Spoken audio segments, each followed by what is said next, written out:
right, we are ready to get started. So are you going to call a roll? No, I believe that you had the roll called earlier, so we are ready to go ahead and proceed to item 4 and 4.1. Let me start first of all by saying last week we had nearly 60 people talk with us at our council meeting about how we can come together and ensure that our community is welcoming to all people. And I know I speak for all of us when I say that I was impressed by the thoughtful and constructive ideas that people offered. We're working towards a community where every person has the opportunity to succeed, and our meetings will reflect our commitment to welcoming everyone. And with that, I'd like to get into the first study session, which is looking at the street fund overview of resources and expenditures. And Ms. Rooney, you're going to lead that, is that correct? Yes, Mayor, I am. We'll work on sharing my screen here for a second, and then I'll get started. Anne Marie, am I able to do that? Yep, you should be able to go. Let's give it a shot.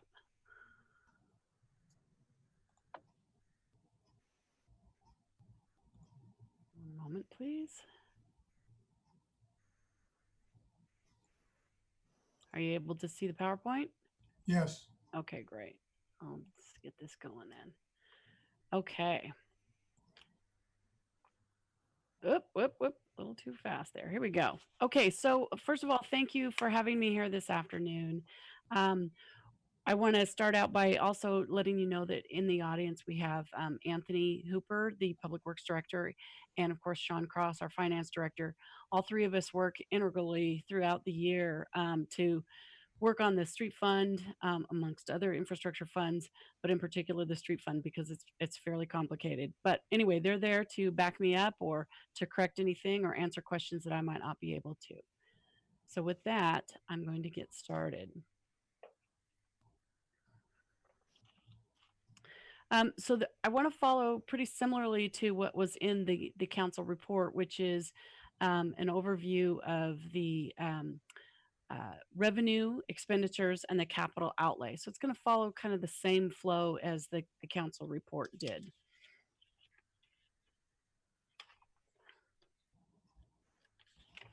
My screens are opposite. We'll start with the revenue section. Just as a reminder that where does money come from for doing things into the roadway system or the street system? And really there's 5 basic areas where money comes from. Those are stated here: the state motor vehicle fees, which is your gas tax and vehicle registration fees, the new county vehicle registration fee here in Clackamas County. We also have general fund and our street maintenance fee. And then on top of that, another source of income that the city can use for certain transportation facilities is our system development charges. Those are for capacity only improvements. I'm not going to talk about those today because I'm going to focus, because again, that's a separate fund. So I'm going to focus on just the top 4 here that compromise the street fund. So looking at our street fund in the current biennium budget, takes me a while to get used to that because I'm always been doing annual for 10 years here. But anyway, on our biennium budget basis, these are the 4 major components of our budget right now. We receive nearly $6 million in street maintenance fee over a 2-year period. The gas is almost the gas tax and registration fees are almost the same. And then through generous donation because of council, the general fund contributes over $6 million, or excuse me, exactly $6 million per biennium for the street fund. New to the fund and not in the adopted budget, because we didn't know at the time the budget was being put together whether or not it would be approved, is the new county vehicle registration fees for Clackamas County. And those equate to almost $1 million over. We anticipate almost $1 million over the next year and a half that we have left. No, it's not a year and a half. It's a year left of this budget. We should acquire about $1 million. But I want to take a minute and step back and talk just a little bit about where some of these things come from. And I think it's important to have a little bit of historical perspective. For some of you, this might be repetitive. For others, maybe it's new information. But our street maintenance fee was started here in Lake Oswego in 2003. The state, though, was enacted the ability for cities to have a street maintenance fee in 1994. So we got on the bandwagon per se, and had our own street maintenance fee starting in 2003. Our code is pretty simple.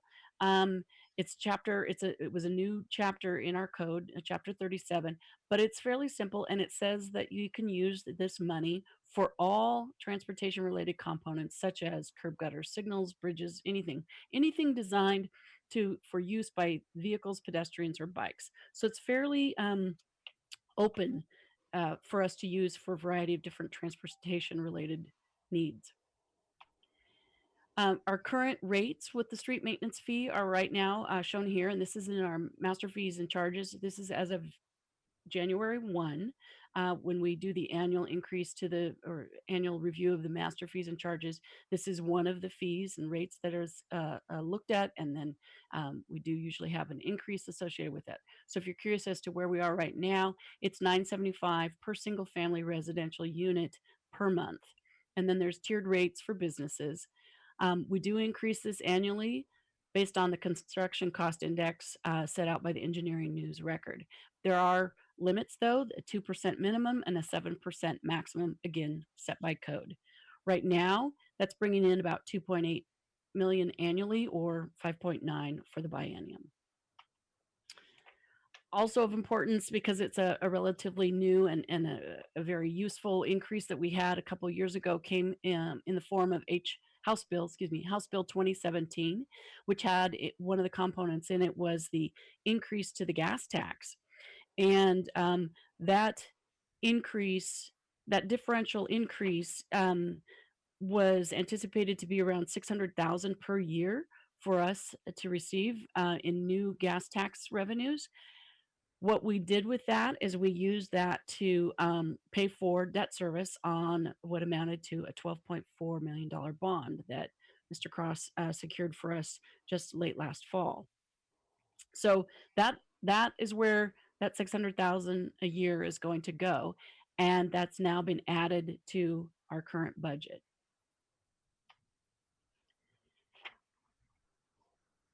Since the budget was approved, though, again, I mentioned this earlier, we did receive, the county did approve of the new vehicle registration fee.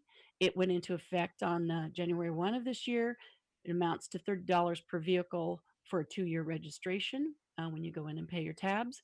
And then the funds, I believe, started arriving, I think Sean told me, in late April or maybe early April, but nonetheless, just started to trickle in because there's always a delay. We are projecting an annual revenue forecast of about $600,000 in that area as well. So I want to now just kind of jump over to the expenditure side, again, following along what we did in the report. The current biennium has about a $18 to $19 million revenue. And where does that all go? Well, it goes to 3 major categories. Pays for a part of my engineering staff here in the engineering department, but also the public works maintenance staff and all of their needs. And then a big portion obviously goes to capital improvements, of which paving is the majority of, and I'll get into that in just a minute. But what I want to also highlight, because these are the 3 major categories, but it's easy to forget that there's so many components to what the street fund pays for. And just here's a couple things. There's a longer list in the report. I think on page 3, that the street fund pays for everything from sidewalks to signing and striping. Every time somebody asks for a new stop sign, that's paid for by the street fund. When Jim Bateman from the Public Works Department goes out and restripes all of our streets, he has a contract to do that. And again, that comes from the street fund as well. So there's a very significant portion of maintenance related needs that can come only from the street fund. Electricity for street lights, electricity for traffic signals, the center medians, the beautification that we spend, maintaining the vegetation in there, changing out the vegetation, street sweeping, all of these things, let alone maintaining and operating, 35 signals and 8 flashers throughout the city. And then at the bottom, of course, is roadway maintenance, which our current PCI is 69. We've talked about that a lot before. I won't go into detail on that. So amongst all the other things, it's not just about keeping the roadway running or keeping it in good shape, but it's about maintaining all the other aspects of the road. And I just wanted to provide this kind of breakdown as a visual. This is the expenditure as it's currently budgeted. You can see if my cursor will work here. I hope you can see this large gray, or not gray, it's teal, purple, and orange are the 3 capital components of the budget, and that's well over 50% of the entire budget goes to purely capital. And then other components are staff, between engineering staff and between the public works department, some internal fees and transfers, our contingency that we're required to keep. Here's our debt service here. But again, the point of this is, look, this is where all of our capital eats up the majority of our budget, which is not uncommon for a street fund in any other city as well. So I want to dive a little deeper into the capital outlay, which is currently not very complicated, to be honest, because it really only has 2 areas that are being funded at this time. Right now in our budget, we have $16.5 million identified for paving, and more paving. You can see the fruits of that effort going on right now all over the city, mostly here on the east side, with us doing the paving work on McVeigh and Stafford, and then also up here in the Fan neighborhood, up here on this side of town near City Hall. The other one component in the CIP for capital that's using street funds is for pathways. For curb ramps. And we've set aside $460,000 in SDCs and street fund money, $150,000 of street fund money to work towards, or to go towards, pathways. Right now, our focus is on finishing up the NOS pathway project. This is a table that comes exactly from the report. It's just, again, what's the future look like for the street fund, looking at what's in our capital improvement plan. And this is on page 5 of your council report, if you're wanting to follow along there.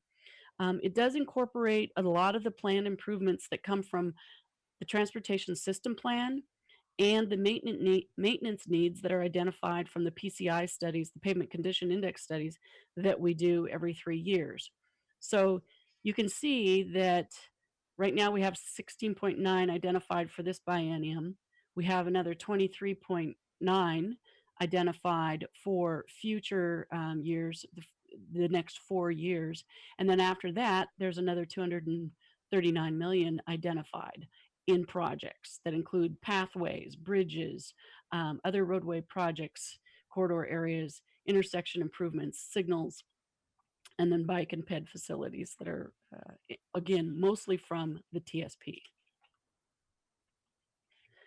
This is a chart, and I alluded to it in the report, but this is a chart that was shared last year when we're doing master fees and charges every year.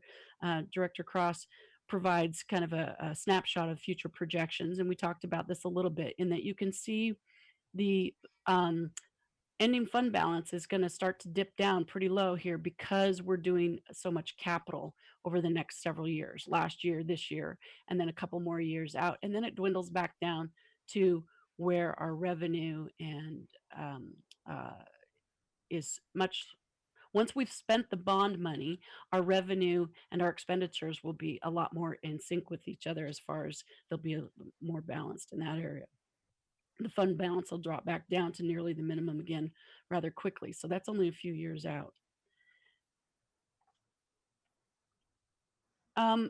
I want to just touch briefly, and I know we'll talk about this in the next section as well, but I did allude to this in the report about the council goals and priorities.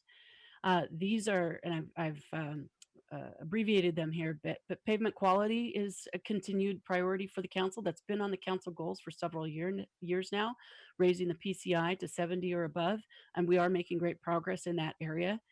We'll be using the bond money, the 12.4 that I mentioned earlier, to do exactly that, which is to continue to bring up that pavement condition index. Also newer this year is to adopt a 5-year plan for pathways. While we do have a TSP that has a 20-year plan, if you will, for pathways, I believe that the goal here is to identify what can we do in the next 5 years. That sort of relates to the last bullet a little bit. But before I get to that, there's also the goal of improving the ped and bike safety and reducing congestion in 2 major corridors here in the city, Highway 43 and McVeigh Stafford. And then continuing the Safe Routes to School project prioritization work that TAB has been doing. They had a little bit of a slowdown because of COVID, but they're back at it and should have that final report available soon and recommendation to council. It's that and connecting it to the 5-year plan for pathways is something that I hope we'll talk about in the next session when we talk about council goals as a whole and how to bring those together. And then before we go on to the, that conversation, we really do need to talk about what's next. There's obviously extensive needs in the street fund, 240 million in the out years, I believe, identified earlier. There's always the continual maintenance. The other thing we need to keep in mind is there's always continual maintenance of the existing citizen systems. It's critical. It's critical to continue to put money towards paving. Otherwise, our PCI is going to go back down. It's critical to maintain our street lights and our signals. A lot of our signals, for example, are pushing 30 years old. And honestly, some of them need to be replaced for a variety of reasons. Things get old. But we're in the process of doing some small upgrades right now that fortunately are inexpensive, but other ones are going to be more expensive. So maintenance is a big component of what the street fund needs to be for, and hopefully we'll keep that in mind as well. One of the things we do have to keep in mind when we talk about some of these larger corridor projects is that in the built environment, these projects are expensive. Boones Ferry Road, it's expensive to go in and modify a corridor and make it into something new and bigger.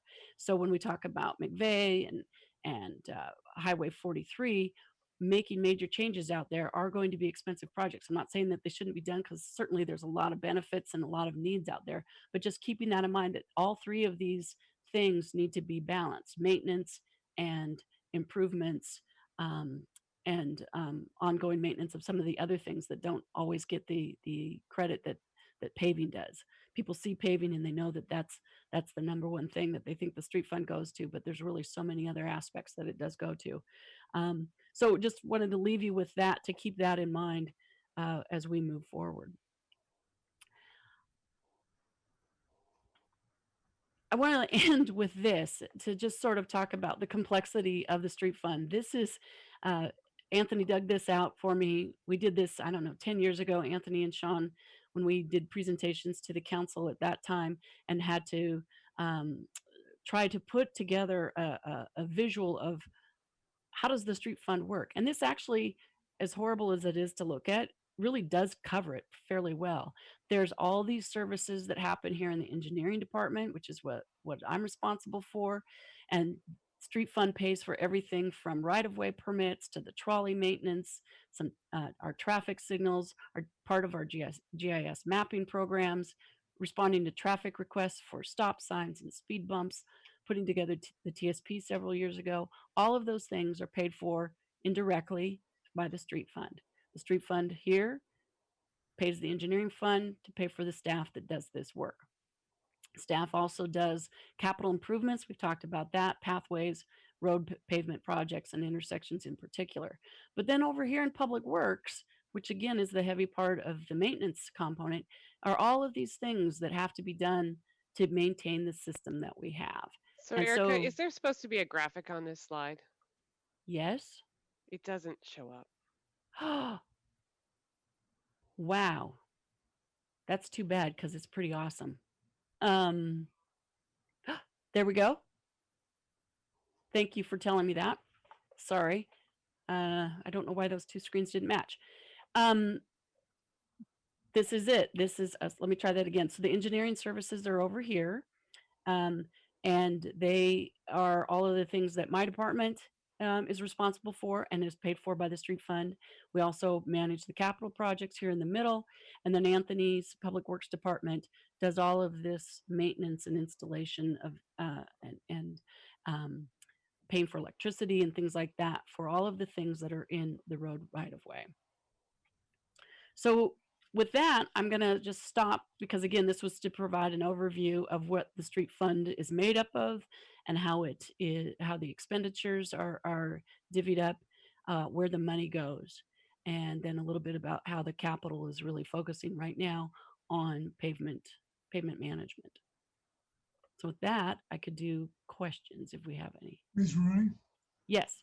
would you be willing to send that chart that you just showed us to all of us so we have a copy of it? The crazy chart here at the end. Yeah, the crazy. Yeah, that's a Anthony Hooper special. I'd be happy to share that. Thanks, Anthony. It's pretty new millennium. I like it. All right, Jackie, do you have a question? Yes, I do. I have a couple if you'll indulge me. We are now currently at a PCI of 69, correct? Correct. What exactly is the differential between 69 and 70 in real dollars? I can't answer that off the top of my head. It's, I mean, the difference. Road, maybe? Um, Is there a metric for it? There's probably a metric not on a single digit basis, but the difference between a 69 PCI and a 70 PCI, you can't personally see the difference in the Okay, field. You or I are not going to be experts enough to be able to notice that. They're basically the same. thank you. But it's going in the right direction. And you may recall from the conversations we've had before, I think Joel Comerick did the presentation last fall to talk about pavement management. Really, the best place to be is in the mid 80s, where you can maintain your system. We're still being in the 70s. We're still behind the 8 ball on trying to get our system up to where we can maintain it at a lower annual basis. Got it. My next question, and this may be more of a legislative question, a lot of talk around electric vehicles and the gasoline tax that they would pay, given that our gasoline tax is diminishing for a number of reasons. Do you have any comments on that? I can provide a little anecdotal comment on that. In that my understanding, and please correct me if somebody knows this different, if Anthony or maybe even Sean know the difference. When they did the gas tax at House Bill 2017, they also put a very significant thousands of dollars tax on electric vehicles. So when you go out and buy a brand new electric vehicle at the dealership today, you're going to pay this big tax, and this electric vehicle tax that is intended, my understanding, to compensate for the fact that you're not paying gas tax. So new car registration fees when you buy a new car, and a 0.5% sales tax that we have now on new cars. Let's say it's a couple $100, maybe 500 at the most. In comparison, it's multiple thousands of dollars for an electrical vehicle of the same price. That's my understanding. I'm sorry, I don't know the details that's better. Actually, let me not leave that. It's a topic that's being discussed as part of the statewide road user fee task force. Okay. Because I do think that the state believes we're going to have about 20% of the fleet is going to be electric, and there's somebody in my house who will yell at me later when I get that number wrong. But yeah, obviously, increasing fuel efficiency of whatever type is not good for revenue. Actually, and while I have the floor, Erica, I just sent you a text question. I think you ought to talk just briefly about how COVID's going to affect our revenues, both on gas taxes and VRF, if you possibly can. COVID, people stop driving. Yeah. And Sean can step in here and help me with this. So we anticipate that the gas tax will be down, but vehicle registration fees should make up for that this year, the county one, because you still have to pay those if you have a car. So that's the good part, is that I think that's going to compensate. Do I have that right, Sean? Yes. Probably one of the big things though is when we're talking about the state shared revenues and this, we're calling a gas tax. Over half that tax is really vehicle registration fees. It's not all gas tax. So I think what we got from the state about a month ago saying we'd be down about $300,000 in our share of. So I would plus it up a little bit just to be safe. But the county registration fee we're getting about $50,000 a month for the last 2 months. So that's how we came up with about 600,000 for the year. That'll more than make up, it should make up for the gas tax that we're not going to get in the 2017 since we did not budget that for 2021. We didn't do that because of what had happened over the Selwood Bridge when the county had originally passed a registration fee for Clackamas County and then it got overturned. So we didn't want to budget for something and then not be able to do the project. So I have two more very quick questions. Thank you for your indulgence. Depreciation on large capital projects. I know we've run into this with the Lake Oswego Tigard Water Partnership. No politician, elected official wants to look at future costs, knowing that they will be long gone. I shouldn't say no, but many don't want to look at it. Do we build that in when we're looking at things such as bridge or large cap projects that are supposed to last for 50 years? Is there a depreciation component to that? I'll take this one. Yeah. So yeah, our roads are depreciated over 20 years, but we do not have a reserve set aside like we're talking about with the water project to how to fund it later. That's kind of what we're talking about when we're maintaining the different roads, is we're picking the older roads that need to be maintained, and that's what we're using.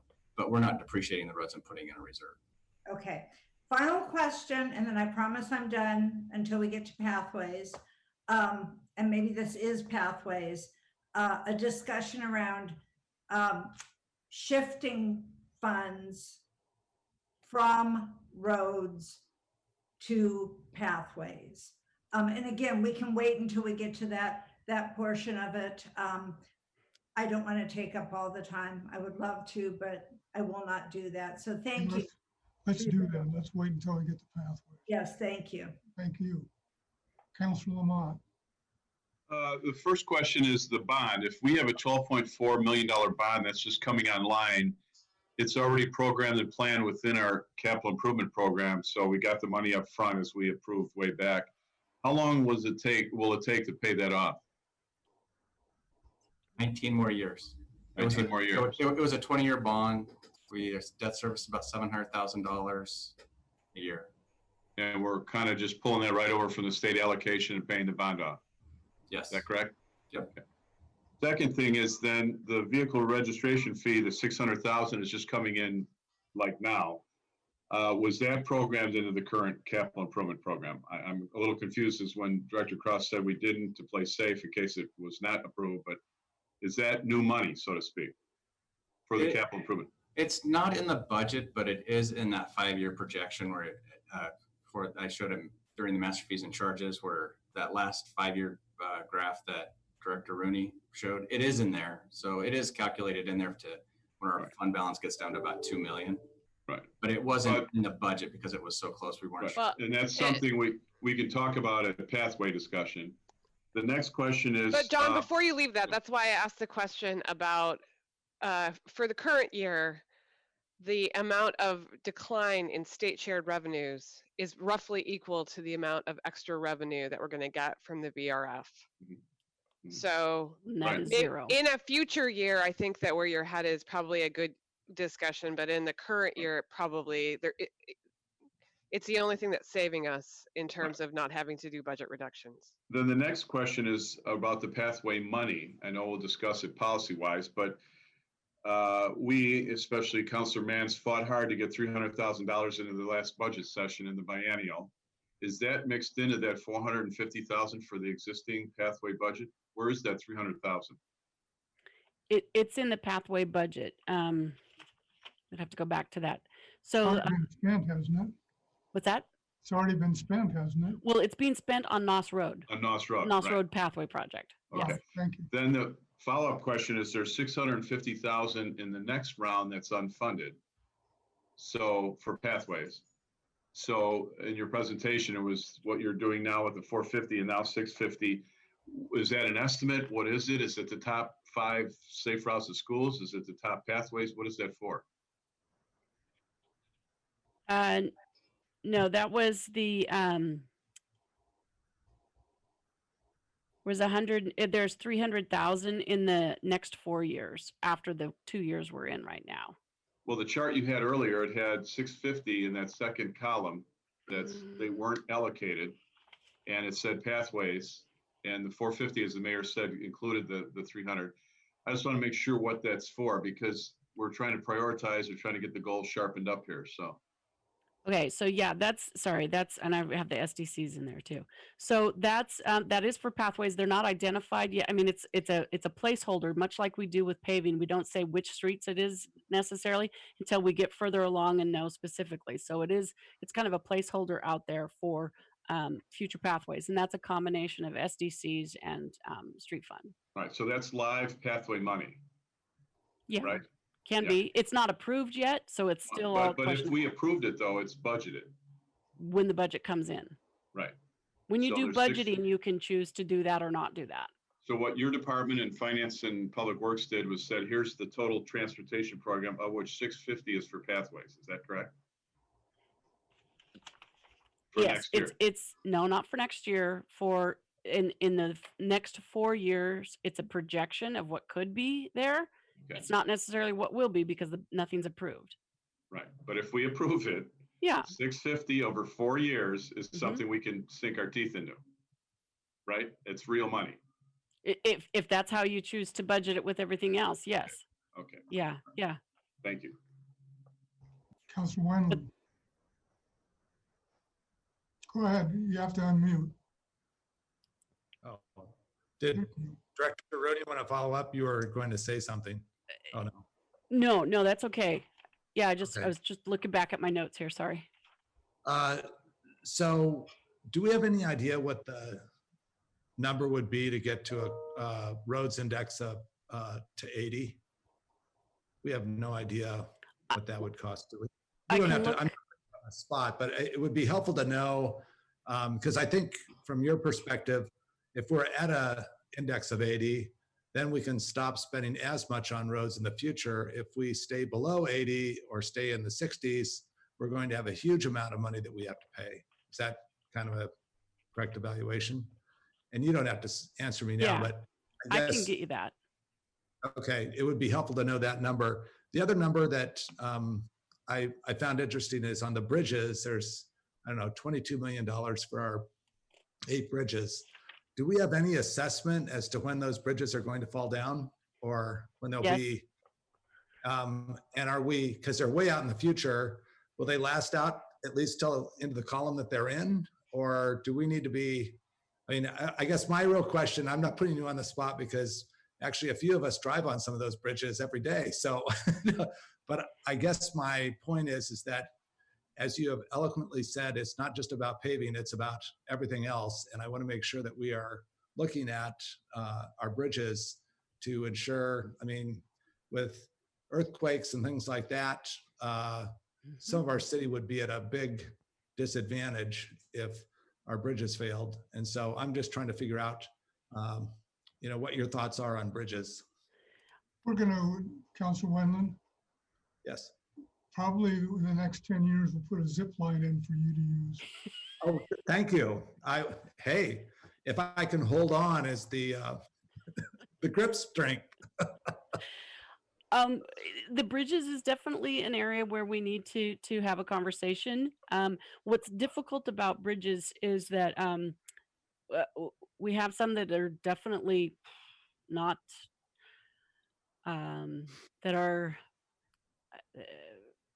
that need to be replaced, and it's almost like bridges have to get really bad in order to get good funding from the state. That's one of the best resources for funding of bridges because bridges are multi-millions of dollars. Even our small little ones here, we would be hard pressed to do one of these bridges for less than $1 million. But fortunately, most of our bridges are small.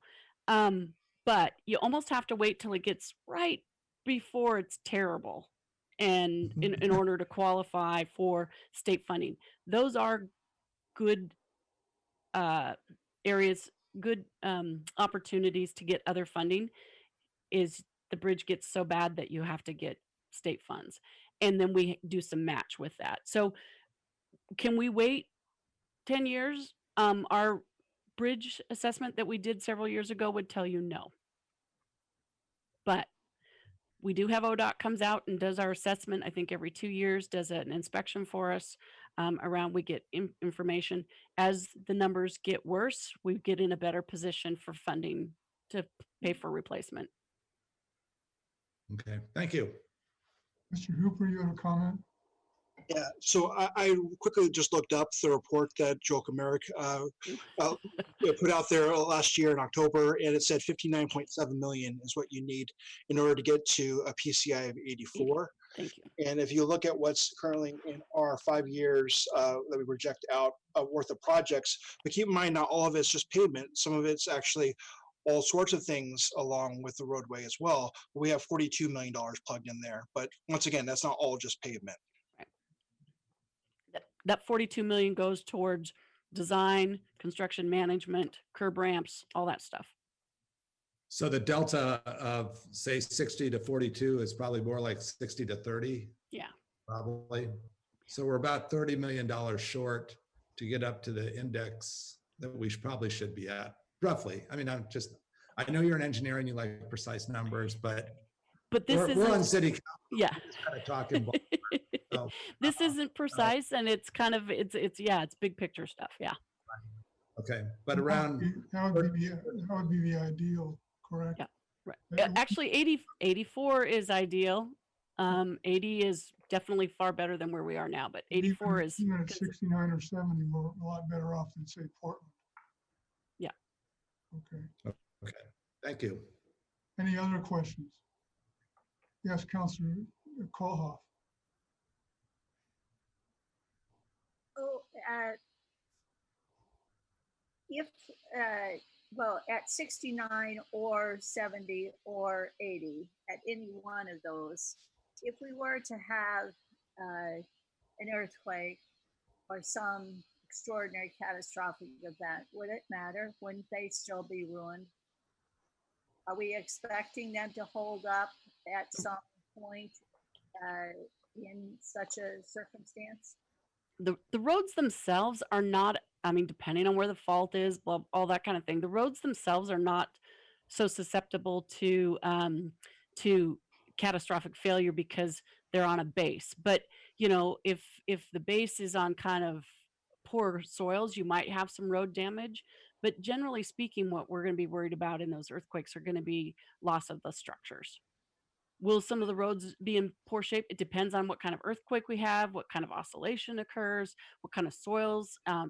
Things, the roadways out on the west end of town might do differently because of the underlying Missoula flood materials as opposed to those up on Mountain Park. So pretty hard to tell. Would we have roadway damage in the big one? Yeah.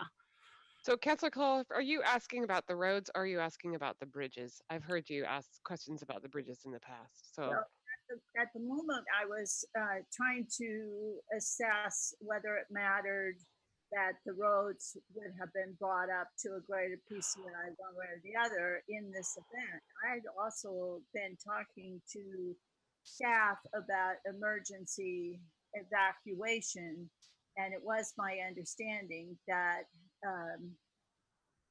it is at least a strong possibility that we're not going to be using evacuation by road, but rather by water, by river. And that was also the assessment of other cities nearby, such as West Lynn. So it was just a question of are we wise to put so much money into upping that PCI in lieu of the risk that that's not really the best place for our money? Just throwing that out to you. It's certainly, I mean, the PCI is certainly a different issue than you know, earthquake response. a road that's 70 and a road that's 85 in an earthquake right next to each other, they're both going to get ruined. The PCI is all about the surface and the earthquake is going to do things from below. It'll ruin a good road as well as it'll ruin a bad road. Any further questions? All right, let's go on to the next study session, which is progress report on city council goals. All right, Your Honor, I am going to just do a little high-level overview, and then I'll show you the screens as you asked earlier in the meeting. So you will recall that you adopted the work plans for your 2020 City Council goals and initiatives on March 17th, which is actually the day that the restaurants were closed by order of the governor. And the next week, we went into the COVID crisis. And then as we moved through the stay-home order, I ask you to think about whether or not the goals we adopted back in early February were still the goals for the rest of 2020. And so the mayor asked me to come back with a report on sort of where we are with the goals and a discussion with all of you about the goals. I have good news and bad news. The good news is many of your goals are quite still relevant and we're moving ahead with them and you've made a lot of progress and we're on the work plan that you adopted back in March. So for example, last week you approved the MOU with the developer for the North Anchor project. That project is on track, on schedule. Same thing happened with the Aquatic Rec Center. It got delayed a little bit because of our inability to have meetings. But you've approved the MOU that will take the next step in the Recreation Center. The other thing I will say is some of the goals that were most intimately and directly affected by COVID and the recession, you've also already given direction on. So for example, the decision to postpone for now a discussion about the increasing the bonded indebtedness capacity for the Lake Grove urban renewal area, you've already handled. So I would like, for me, there's 5 of them where it would be really useful to have the council have some conversation with staff, and you'll see populated around the meeting are some of the staff who are affected by that. And so first, I want to just remind you that about a month ago, staff developed a report and some recommendations and thoughts for you, sent it out to you. You all provided feedback back to me about what you thought. As is always the case, I got a varying degree of depth of feedback. So I commit to every one of you that gave me really deep feedback. And if your name starts with John, I'm probably looking at you. I commit to making sure that the next time we have a meeting, I'll go through your feedback in more detail in our one-on-one sessions. I think a better use of the council's time as a whole, though, is making sure that you guys really dig into some of these policy questions. And then those of you who just called me up and said, I just care about these 2 things, or I like it just the way it is, I commit to never bothering you again. No, I'm kidding. I'm kidding about that, about this topic. Okay, so based on what y'all told me, I'm going to switch over, if I can get my mouse to work, which I can't seem to. There we go. And share my screen if Anne-Maria will let you. There's sort of 2 things I want to highlight for you. The first is that you had really strong agreement around, I think the number is 9 of your 19 initiatives. Maybe the number is 10. Forgive me. I don't know whether it's 9 or 10. And I think that it's worth noting that all but 2 of these things that you had strong agreement on are on track. Although I think we will talk a little bit about the DEI training when we get into some of the council discussion. I do need some council discussion about the economic development strategy just to make sure we're on the right track, and some discussion around transportation capital investments, because I want to make sure that we all have realistic assumptions about how much work we're going to be able to deliver in 2020 around that. So these are the areas where I think you had strong agreement. I will say the one thing you all 100% agreed on and put exclamation points on your feedback to me was around making sure that we meet with the budget committee this fall to talk about how COVID and the recession have affected our revenues and expenditures and making sure we're right sizing city operations before we go into the next budget process. So before I move into the places where I think you need to have some discussion, does anybody have any questions about these? These were the places where you had the strongest agreement. It doesn't mean you didn't have agreement on the other 9 or 10, but this is the place where I feel a real clarity around your agenda. Okay, so let's see if I can get the slide to advance. There we go. The things I want you to talk about today, if you don't mind, are transportation capital, the economic development strategy, your goals around Stafford, what you'd like us to do about Boone's Ferry Road Phase 2, and then based on your feedback, I'd like to recommend that you update the way you phrase the initiative around the DEI task force, and I know that you might want to have some further discussion after last week's meeting. Okay, I don't have any more slides for you around this, Your Honor, so I'm going to take this down. Do you mind if I just sort of walk you through these one at a time? Not at all. I think that's a good idea. Great.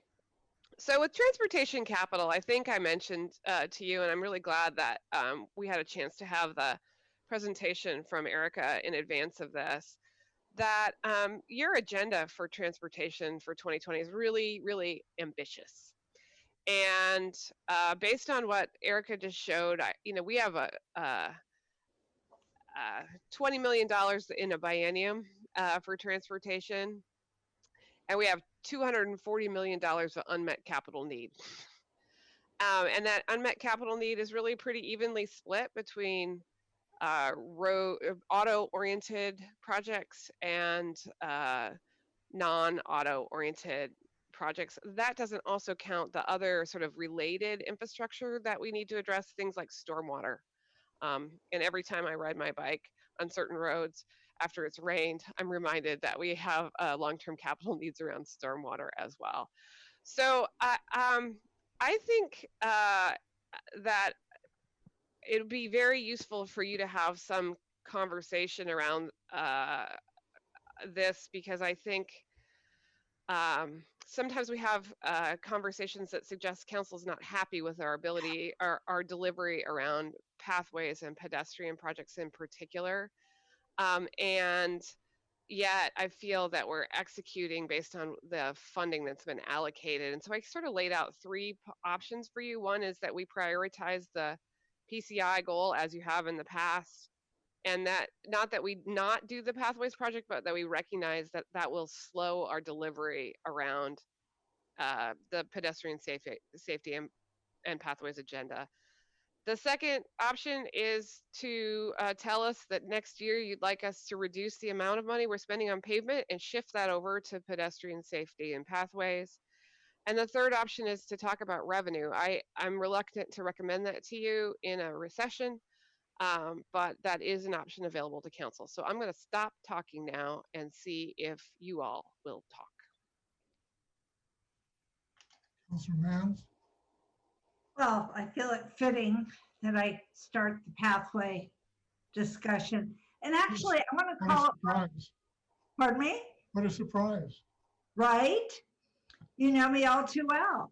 I prefer calling it pedestrian safety. I mean, pathway is fine in some instances, but what we're looking at is allowing people to get from point A, humans to get from point A to point B safely.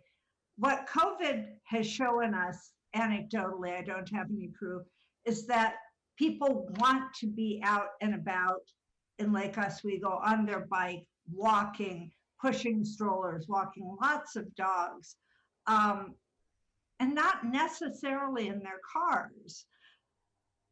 I look at this and I understand, the pseudo engineer in me understands the desire to bring that PCI up to 84 so that we're like Switzerland. I mean, I get that.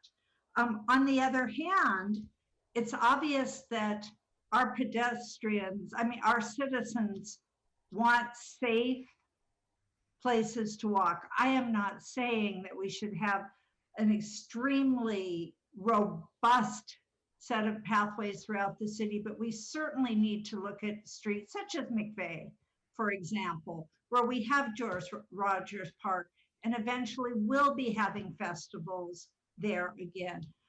Here on the south side, we have the issue of geography, we have the issue of built out land, but I think there are solutions that can be done. I really don't want to see us try to put through a push to a PCI of 84. I think, and I'm going to sound like an elected here, to do that now, get a new council who decides that maintaining pathways has no merit whatsoever, will be now money spent, today's money spent, and future monies lost, and cost us an opportunity to be able to add to our inventory. So that's what I want to say on that. I know this is difficult. I know funding is difficult. Every year I've asked for, I think it was 150 the first year, 200. I would really like us to look at some of our, especially on our residential streets that we may have planned, stripping those back and looking at pedestrian safety projects that would perhaps give us a better ROI. And with that, I will stop my pathway rant. Thank you. Councilor Lamont? Me? Yeah, okay. So I look at a couple different scenarios. So I think all of us are in agreement that we have to continue to work hard on our paving. And that was something that the mayor and Skip brought into the beginning 7-8 years ago. And it's very important we have to do it. There was a comment made about Portland. And we've got a long way to go, a lot of streets with work. And I think it's a great, robust program. We've been telling people we seal to get extra years, we resurface and we reconstruct. But when you look at a paving program, and I've seen this in other cities, it's like an email list. The minute you get rid of the emails on the top, 30 more appear on the bottom. So we can keep extending the carrot out for the walkers and the bicycles and say, well, until we get to 70, until we get to 84, we're not going to do any pathways. And so that's wrong, because we've set a goal 1.5 years ago, which has not been implemented and has not been followed up on, to address pathways in a regular way. And I think Councilor Mans is being very careful, but she has fought hard, and we've all fought hard to get some money towards pathways. I don't think there's a councilor here that hasn't heard from people out there that we have a hilly city with big topography. We don't have a lot of grid system except first edition. We're split up by rivers and lakes, and we are not connected when we're walking or we're biking. And I don't think anybody's talking, even on the street or input directly to us, about let's do it all. And everything is a priority. That's wrong. What we're talking about are the top ones that every year we chip away. So maybe the bottom of the street program comes up a little bit, and that regular revenue stream is there for pathways, so we don't have to fight for it all the time. And if we're understaffed in engineering, we need to know that. I did the math. 650,000 just as a budget item is $162,500 a year.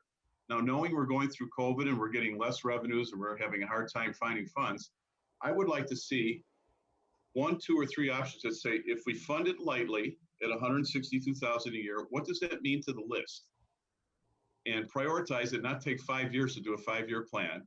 Here's the list. These are the top pathways. And then boiled down, here are the top safe routes to schools.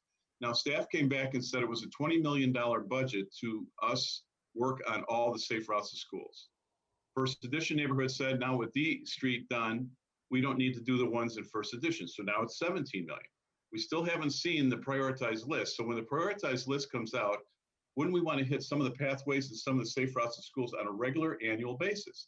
Because otherwise we can wait 50 years on the roads and it'll never end. So all I'm asking is consistency, that we address what our residents want and need. We have a new, but not so new, city manager who rides and walks a lot, and she's got a full experience about how disconnected we are. And then even some of our routes that go to schools, I'm watching going down the street, and they're narrow little sidewalks that are either missing a link or they're so narrow the kids are in and out of the street. So this is important. The school district folks want to do it. We want to do it. We just need to do it. Option one, light funding. Option two, maybe a little heavier funding. And what would it do to the street program? That's all we're asking. No one's saying that engineering has to do the whole list. So I'll turn it over to somebody else. Councilor Wynn, you're next, then Councilor O'Neill.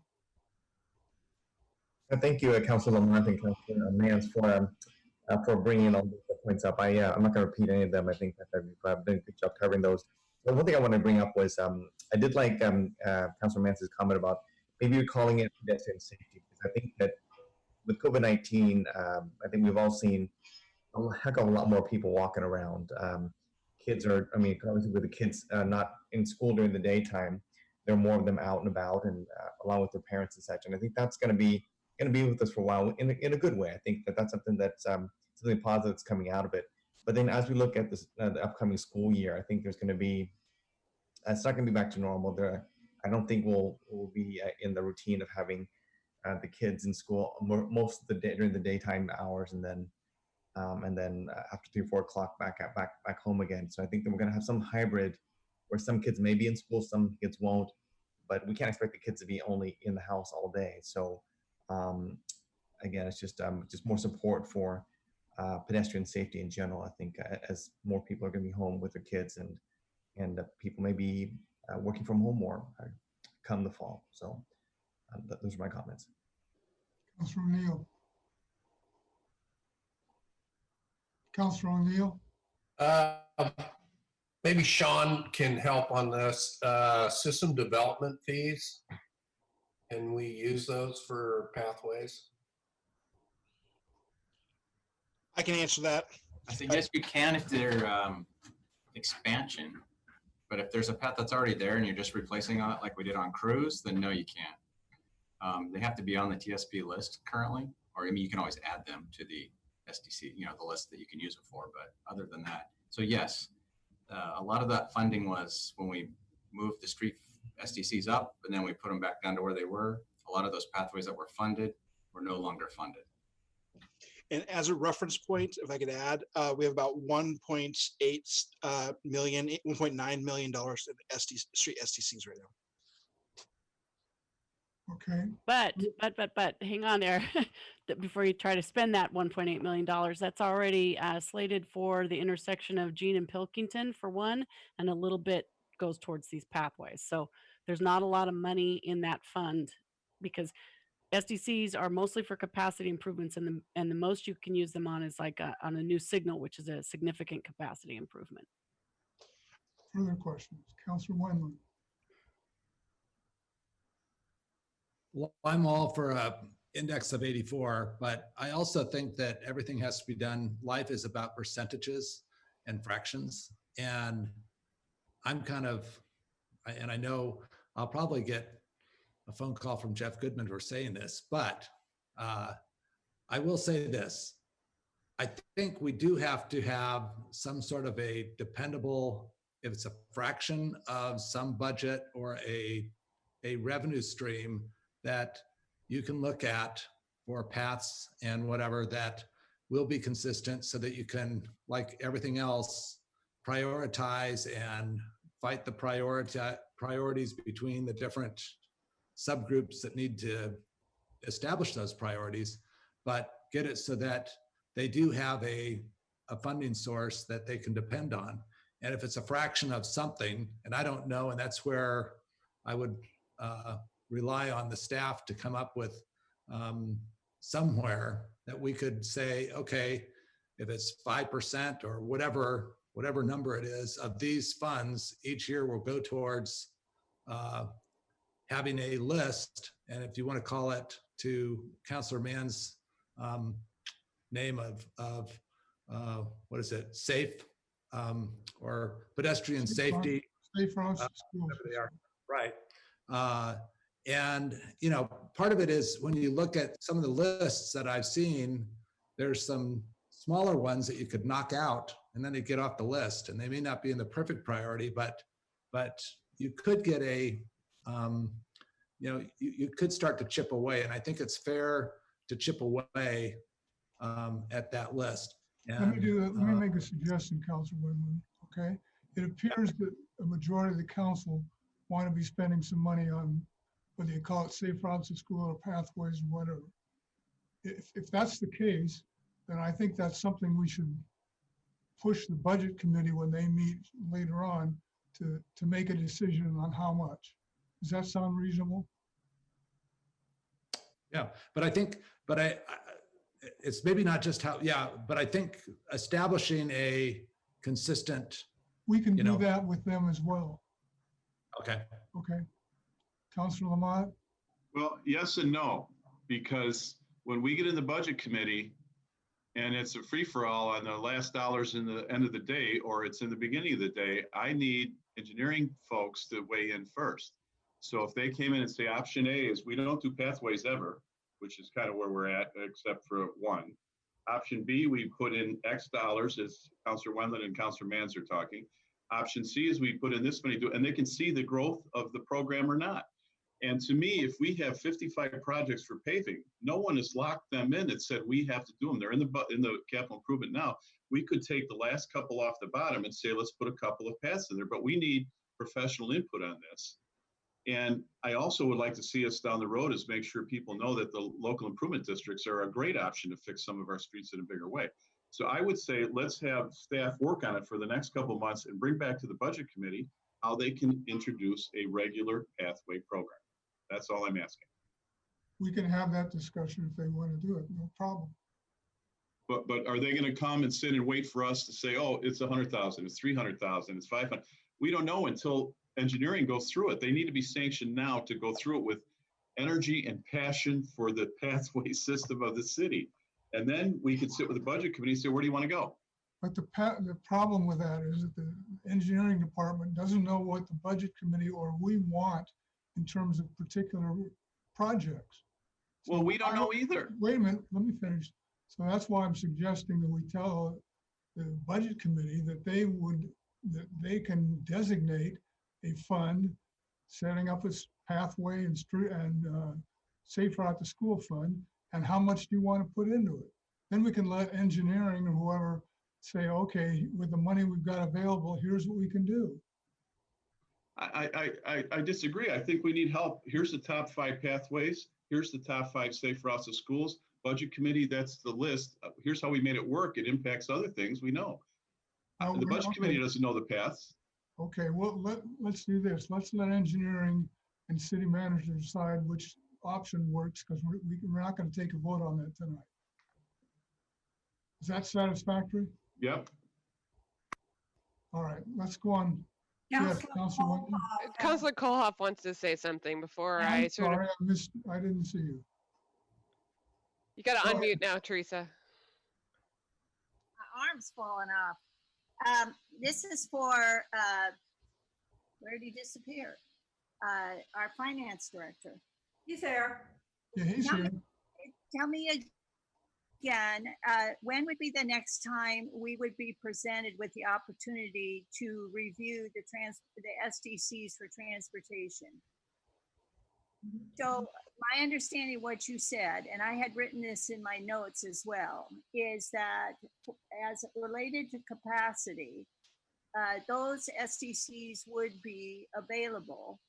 And it is also my recollection that a couple of years ago, after a good bit of skirmishing, we did not raise the SDCs for transportation to the extent that would have otherwise resulted from the methodology of whoever it was. I can't remember. But the long and the short, was it Kittleson? Forget that.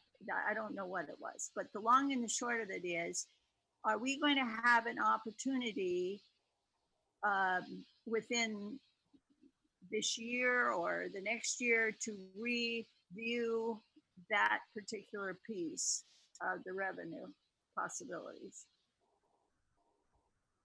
You're on mute. There you go. Yeah, that was how I would answer this. Council, I guess more a David question and a Martha question, but is when the council would want to talk about the SDCs again, about how much you're going to build into the methodology was approved, but you didn't approve the rate at the total rate. You did like 30% roughly. So we had built the 18-19 budget with the approved SDCs and all these pathways. And then later, 3 or 4 months later, council came back and reduced the rates back down to about where they were before for commercial. And so we didn't have the SDC, the transportation SDC money come in for 18-19, so we couldn't do the pathways that were also then budgeted and even in the CIP budgeted out multiple years. What was funded was no longer funded. Council would have to bring that back and approve to raise the rate, the percentage of the rate of the methodology to bring in more revenue. So it's really a Right. council thing. It's not really a Okay. finance. I guess I'm not saying. So Yeah. if I'm understanding you correctly, it's not something that routinely comes before the council that we could expect would be on review. It would be self-generated from the council to bring that back to see if we wanted to raise the rate. Yes. Okay, thank you. All right, let's go on. Let's go on to the next item, which is. Let me just summarize what I think we're doing, because I think the reality is that capital budget split fiscal years. And so if you want something changed for 2021, we need to be telling Erica here in the fall so that she doesn't bring you package of projects in the spring that aren't aligned with council priorities. You're willing to entertain a conversation about shifting some of the capital dollars that are currently going to paving over to pedestrian safety projects, and you would like some scenarios developed for the budget committee meeting that's going to happen in the fall. Is that right? I thought that's what we already decided. I just want to make sure. Hallelujah. I don't want people walking away thinking one thing happened and yet I think something different happened. All right. Sean. The budget, the paving for 2021 is happening like in a week from now. So it's already happening. So anything you bring now will actually be talked about and put into the 21-23 biennium budget. So just so you know, we're already doing all the capital. You're talking fiscal years. I'm talking calendar years. Okay. Don't worry. Okay. It'll all turn out okay. And we're talking get her done. Well, we can't just get her done because got to start the ball sometime. Journey of 1,000 miles begins with the first step. John, I'm agreeing, or Counselor, I'm agreeing with you. All I'm saying is Sean is thinking that, so on July 1, Sean gets a brand new year, and his brand new year is 2021. Whereas the rest of us, we don't get 2021 until January 1. And so there's just a fiscal versus calendar year conversation happening here. So, Counselor Wynn, you got a question? Yeah, I do. I guess it might be kind of an off-the-wall question, but forgive me for asking. But so the home and demolition tax that we had approved earlier this year, I know that it's set aside for parks capital maintenance, but is there any possibility, if we don't have enough money here in the street fund, is it possible maybe we can tap into that? I don't know if there's any appetite for that, but I just wanted to put it out there that if if there's any. You mean instead of putting it in Parks and Rec, we would put it into pathways? Not entirely, but I'm thinking if we're thinking kind of holistically too, where there's maybe some more pressing priorities, and we want to be able to kind of be able to put some dollars behind some of these kind of more pressing priorities. Maybe I think that'd be a difficult. It'd have to be something brought before council with a study session and then have votes and all that stuff. So it could be done, but it's not going to be done in a hurry. I didn't hear that demolition tax was dedicated for those park maintenance purposes. So it would take an ordinance change, and it would likely have to be future revenues after you made that change. If you want to, because council elected not to have it be for general use and just determined by the budget. I believe it was put into the ordinance itself to be used for the park maintenance purpose. Councilor Mott. I think Councilor Wynn's onto something. Again, if we're going through the couch looking for funds to see what's sitting around, there may be some line items in that $30 million bond for some paths in parks, not on streets. So it's just something to look at. I think you're talking about the bond, or are you talking about SDC's demolition tax? $30 million bond or SDC's if it's a new piece of trail, but it's in a park. They do have that money allocated for trails. I think the conflict here is around those projects that are really designed to be part of the street fund as part of transportation, as opposed to those parts of the trail system that are really around about connecting parks or natural resources. Okay, I think we got it, Your Honor. I think I know where we're headed. The next item for your discussion was the economic development strategy. This was something that all of you really wanted to talk about. And I think we really got the feedback that we should use existing resources as much possible and keep it as simple as possible. But I guess I will say the content of your feedback led me to want to ask you the question about sort of the nature of a strategy for me and how long it would take to put together may not be responsive to some of the feedback that you provided. Some of you really wanted to talk about ongoing assistance for businesses in the current economic crisis, and one of you wanted to talk about like sort of what's going to happen to our businesses as they recover from COVID. So I want to make sure I got your sort of temperature. Didn't we just get a grant for $35,000 to help small businesses? Yeah, that grant is going to roll out to small businesses, and Scott's on the line, can talk to you about that. We're going to continue to pursue those kinds of strategies. I just wanted to make sure, as we're sort of aiming at whatever the council is thinking about, that you all just sort of fed to me. I have questions both about sort of how do we keep our existing businesses alive, but then what's going to happen to the retail environment in the new world? What's going to happen to office buildings? I mean, you just talked to UDP, for example, the other day. They had an office building in their original proposal that now they've replaced with residential. We got a lot of businesses in a really nice, high quality office park on the edge of town. Strategic thinking about that might take us to a different place than a focus on making sure our downtown restaurants and retailers are vibrant. Do you see what I'm saying? Is like, I really want to know from all y'all, where do you want us to be? Is this really more of a 3 to 5 year plan, or is this really more of a 1 to 2 year plan? Councilor Mans. It's a two-pronged plan to begin with. I think both plans should be looked at. The smaller business is going to have the smaller margin, not necessarily, but often, and will need more of a rapid response. The larger businesses, as well as our beautiful office park, is something that we seriously will need to talk about with the owners of those properties or those handling the leases about what their thoughts are, which is to me, a higher level of economic development.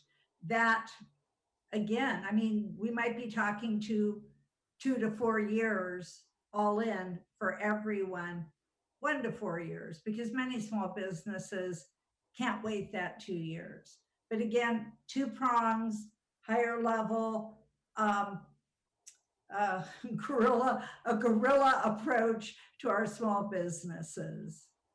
My thought. Thank you for my time. Councilor Wendland.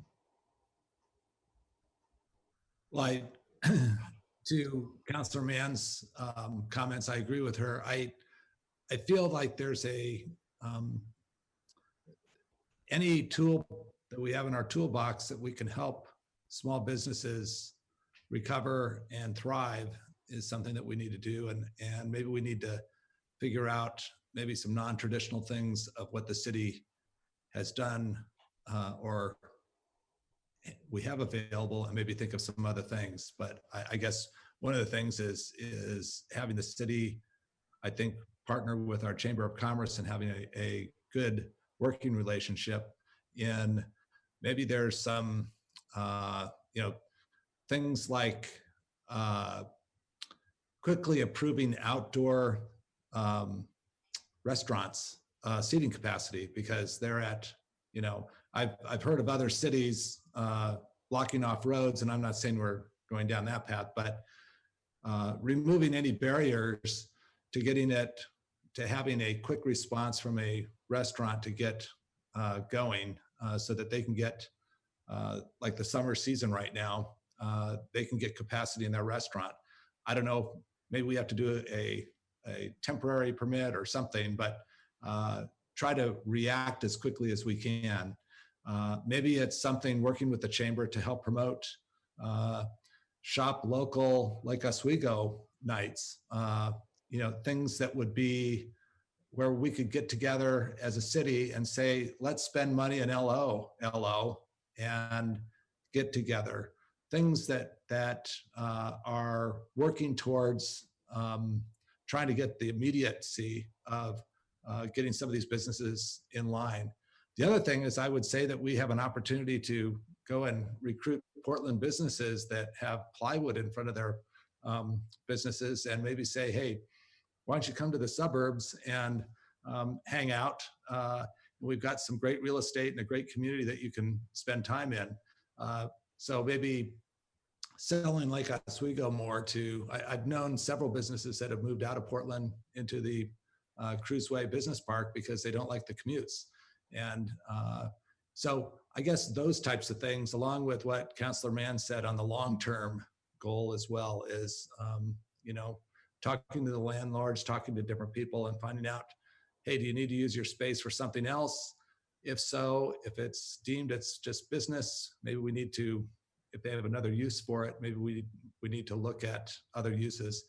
All I'm saying is I think we need to be nimble and quick to react and to provide tools for businesses to thrive. So that's my 2 cents. I will say, I think your idea of having notification of businesses availability is a good one. I know Oswego Rotary has every Thursday picked out a restaurant where they suggest their members go. And I know for me anyway, it's given me a better perspective of what's available and what their menus are like. And Councilor Lamont, I know you have a question, but didn't you and Councilor Wen look out to see what possibilities could help on businesses like cutting some permitting and stuff like that? Yes, I think we should keep this simple. Not a lot of outside consultancy. I think we could bring in a facilitator to talk directly to our businesses and including our landowners. I think we got to get beyond the real active members of the chamber and get the others to be buying into what we're doing. As Councillor Wendland and I have talked a lot, and Councillor Wen, we've been liaisons to the chamber. We've got to strengthen the chamber. I don't think it's that complicated. We don't need a big, thick-inch report, a 6-inch report. I think we need to look at what do we need to do as a city within our resources to do proactive economic development, especially when there's so many agencies out there that want to help or they're already out there. They need a better link to us.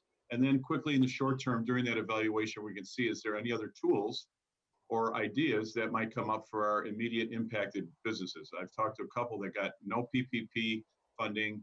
They're struggling. I've had others talk about, could we do adopt a business where you front load your buying of the services or goods so they get cash in the front end, then you can buy down your gift card or whatever you're going to do. But I think we should not complicate it. I think there's some good facilitators out there in the economic development world, and ask all our businesses, where are we going? What can we do better? And then our staff, especially with, is he on here? Scott Siegel's on here. He's been in the economic development game for a long time. What can we do within our resources to do better and to do more, but not overload us? I think it's just simple approach, basic strategy 101. Manager Bennett, are you getting the information you're looking for? Well, yes and no. I mean, you want it all is what you're saying. Yeah.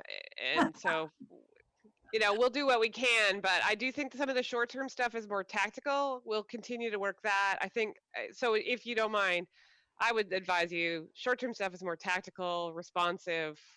Long-term stuff is strategy. I do have questions about where employment is going, and we'll work that. But I also know, I hear Councillor Lamont saying, let's not overthink it. Let's not over-resource it, over-process it. Councillor Wynn. Councillor Wynn, you had a question? Oh, Councillor Wynn. Yeah, I just wanted to see, I mean, there's some proposals in other cities, for example, specifically with your restaurants. I think being a restaurateur myself, we've had to navigate, we've had to kind of transform our service model to be able to provide during this COVID crisis here. But what I've seen also with a lot of restaurants that are, because of not having access to a dining room, they've had to go strictly to takeout. And of course, with that, there's some third-party apps that we're able to step in, like You can name a handful of them. But in any case, for a restaurant, speaking from the perspective of a restaurateur, yes, it brings in additional revenue, but the commissions that they charge, for example, pretty much make it, just it's just they don't make any more money. They just are able to sell more food, maybe pay a few more people, but at the end of the day, the cut of revenues, the cut of commission from the different third-party apps really doesn't make it profitable. It's maybe a short-term fix just to be able to kind of as a band-aid, but I've seen some other proposals in other cities where potentially maybe capping some commissions charged, because they can range anywhere between 15 to upwards of 30% off of a bill. And being a restaurateur myself, we even having a 10% margin on food is already generous. It's very thin as it is already. And I think about long term. I know I'm not a big fan of government regulation of private enterprise, but in some ways I think there needs to be some guardrails, because we can't have all of a sudden these small businesses that have no place to turn, and it's either you pay us 30% of your sales, then you can get some customers, or you shut down. So it almost feels like almost mafia-like in some ways. So I'm going to suggest that what we do with that idea is we actually float it to the League of Oregon Cities as something that they might want to look at as part of their state legislative agenda, because I do think that if the league wants to support economic development, one of the things they could do is support state regulation of those third-party fees. And I think I get emails or texts from every one of those services, because if you use them once, oh my God. So I think I know what you're talking about. Councilor Lamont had something before I move to the next item. No, I'm fine. Okay, so the third item is Stafford, and frankly, I just need straight up or straight down direction. 5 of 7 of you said put this off to a future year. I am getting contacted by property owners and developers wondering if we would convene the meeting with Tualatin and West Lynn, and I have been candid with them. So I'd love just to know what you want me to do there. We're getting no pressure from West Lynn and a little pressure from Tualatin. Future. Councilor Lamont. Well, my only policy statement on this is easy. You're either at the table or you're on the menu. Anybody else? Councilor Mans? I would put it off to a future year. We're essentially going to have a new council, some of whom will be in the thick of this if they serve 2 terms, or at least at the beginning of the thick of it. So I am for putting it off, to use Councilor Lamont's saying, and he knows where I'm going, I wish to kick that can down the road. It's a good can, but I would like to kick it. Councilor Wendland? Well, I would just like, you have enough dialogue with the city managers and councils probably in West Lynn and Tualatin. Can you just keep us updated if there's anything that we need to take action? To Councilor Lamont's point, we don't want to have something happen and us be blinded and off in somewhere else. And I believe our party agreements guarantee that we are all at the table together. So, but just make sure that nothing happens that we're left out. I mean, but other than that, I agree. But what I'm hearing y'all say, except for Councilor Lamont, and I know where he is on this issue, is you're okay being in a reactive rather than a proactive posture on this topic. We're waiting for West Lynn or Tualatin to approach us as opposed to approaching them. I am nodding yes. Does anybody disagree with that? Nope. Besides Councilor Lamont, I got it. Councilor O'Neill, you got a question or a statement? You got to unmute yourself. The agreement we have in place has us at the table. So I don't know why we would feel we wouldn't be at the table, because part of the agreement is we are at the table. That's right. Okay, so the next one I have is Boone's Ferry Road Phase 2. I think as you know, as a result of our decision to postpone conversation about bonded indebtedness capacity, we've had some concerns from Lake Grove area businesses about Phase 2. As a relative newcomer to the city, I was under the impression that we were going to finish Phase 1 before we started design on Phase 2. But given the emails and discussion that you've all had, I want to make sure I've got some, and also the feedback that you gave me, some clarity around this issue. And I will also say I don't believe anything has changed in your commitment to build Phase 2, and so that would be the first thing I'd want to make sure I'm clear on. You all still want to build Phase 2. It's just a question of when. So I've recommended that we come back to you in the fall with a study session. Let me know what you think. Is that satisfactory to everybody? Councillor Kohlhoff has a question. I'm sorry. Go ahead. I believe that the spreadsheets and what have you show that was not intended to be done for about 6 or 7 years. So while that may have appeared to be logical that we would just immediately finish Phase 1 and Phase 2, that wasn't actually accurate.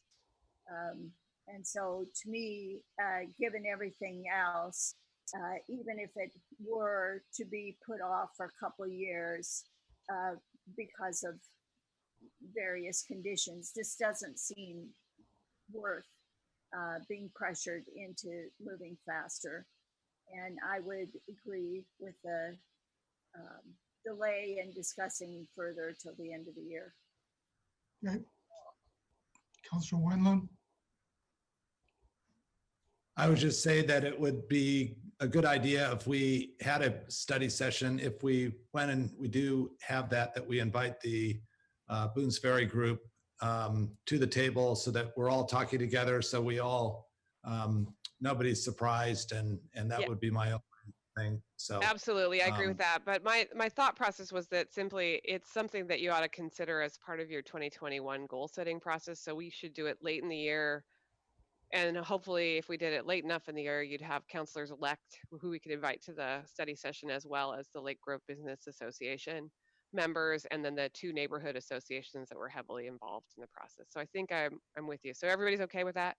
All right, the last item that came out of your feedback was a request to update the task force language, because I think the DEI task force language, because I think in the original initiative, the way it was drafted, it said support the DEI task force and implement the recommendations, which was really not what you meant to say. And so I redrafted it to say support and collaborate with the DEI task force, recognizing it to be an interactive process, but also then receive and deliberate on their recommendations, knowing that counselors, that they're an advisory committee to you, and so you're gonna get their recommendations. Some of them you'll adopt, some of them you'll modify, and some of them you won't adopt. So that's the thought on that one. I assume everybody's okay with that.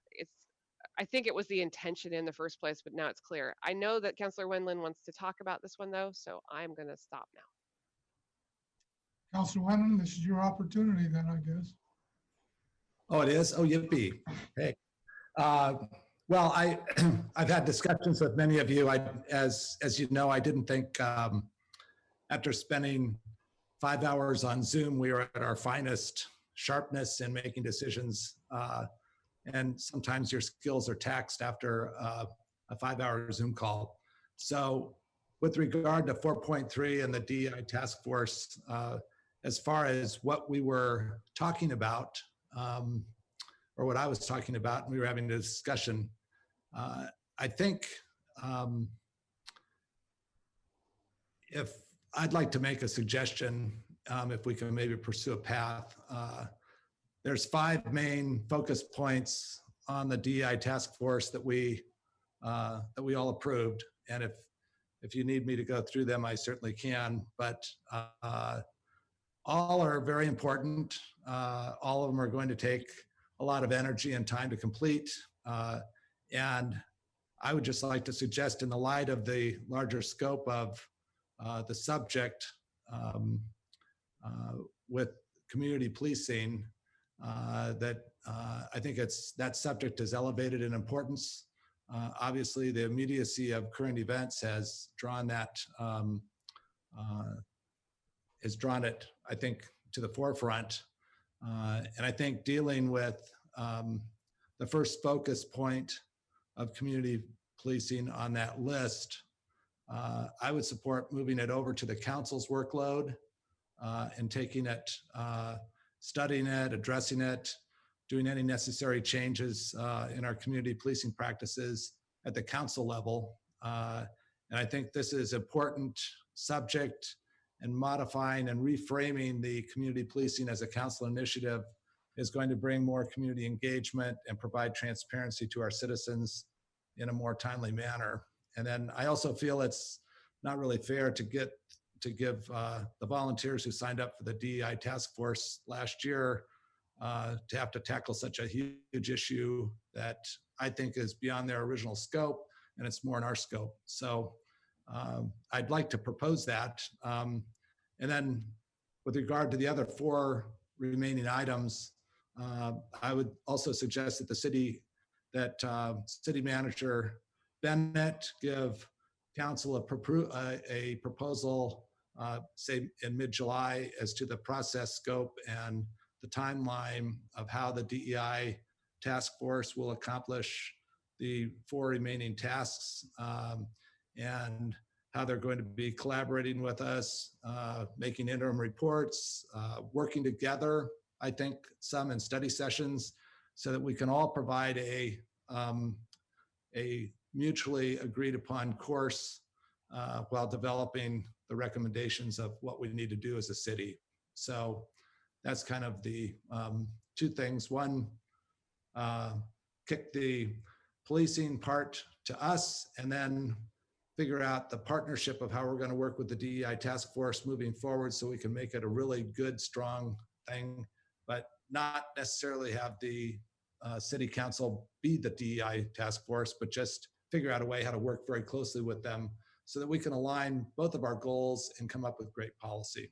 So that's that's my thought. I can see why you'd want to separate the policing thing, because it's become a big issue.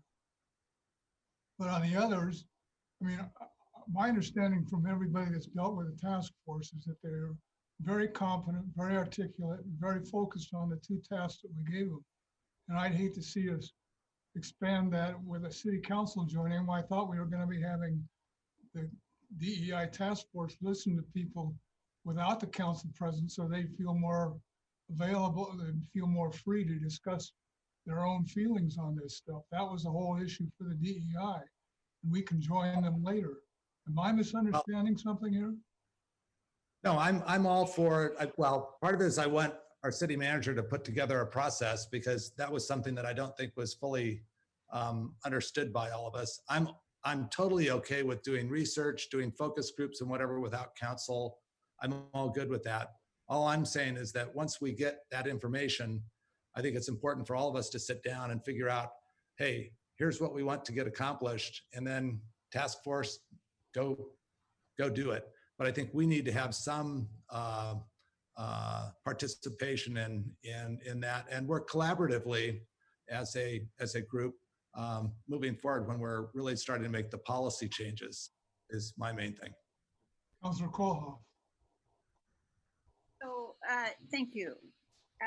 I really appreciate the fact that Councillor Wendland has proposed, and I certainly would back him up, to take that one piece that is seemingly most pressing and critical right now, and that we deal with that issue of police reform immediately. Put a 90-day or 120-day goal to really get at that, because that actually was what has been at the forefront of all of the protests and the anguish. As it relates to the DEI task force as it is presently planned, those members obviously were very collaborative, and they were putting together this plan that you would like to see when COVID hit.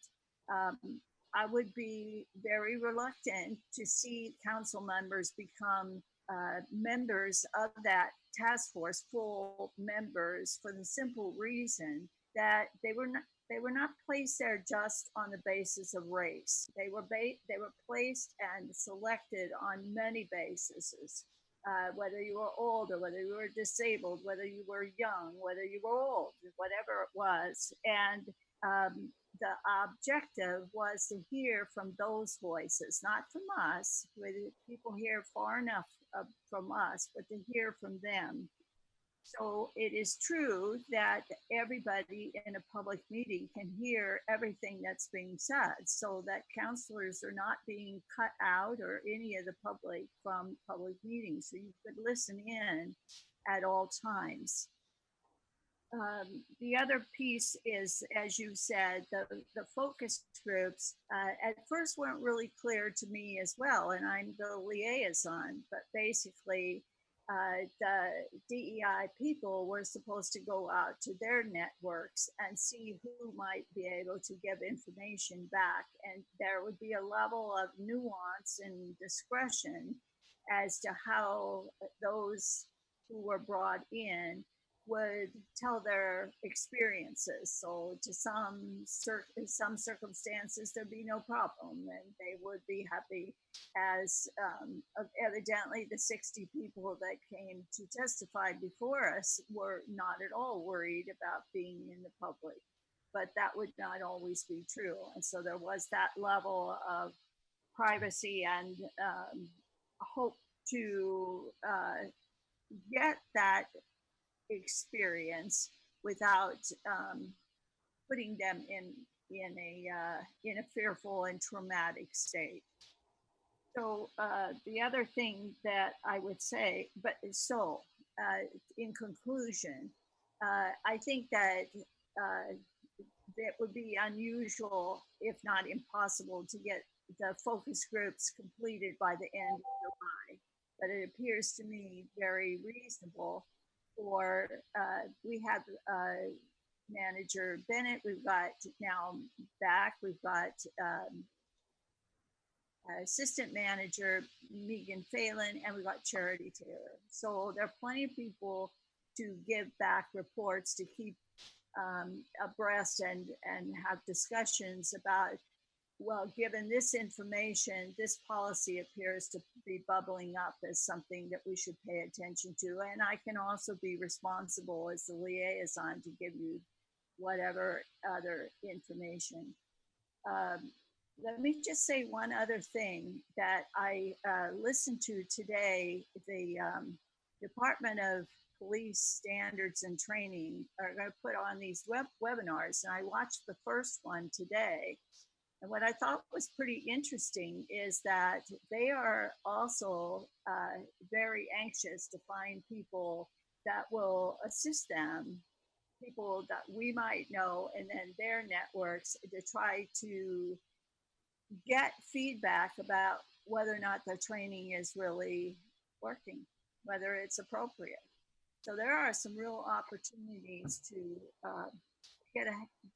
get something very valuable done if we focused as a council on that police reform, and then be responsive and ask, and I think they will be, ask the task force to also be very transparent with council about what they're hearing, and that would be what I'd like to add. Councilor Lamont?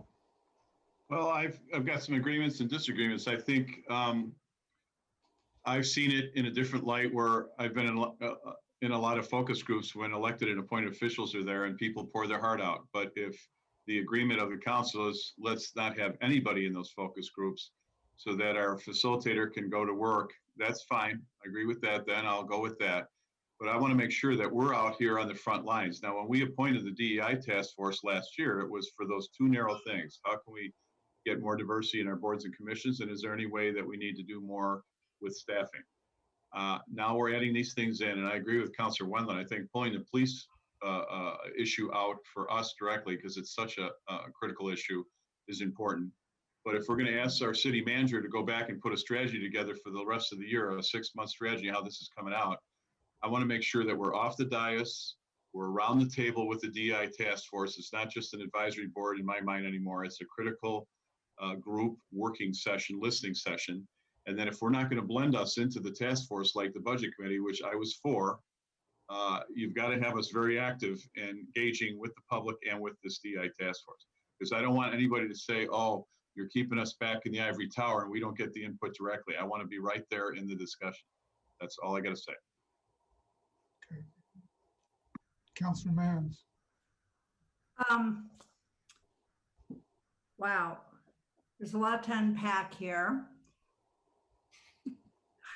As we recall, we did set up a task force with a very narrow focus.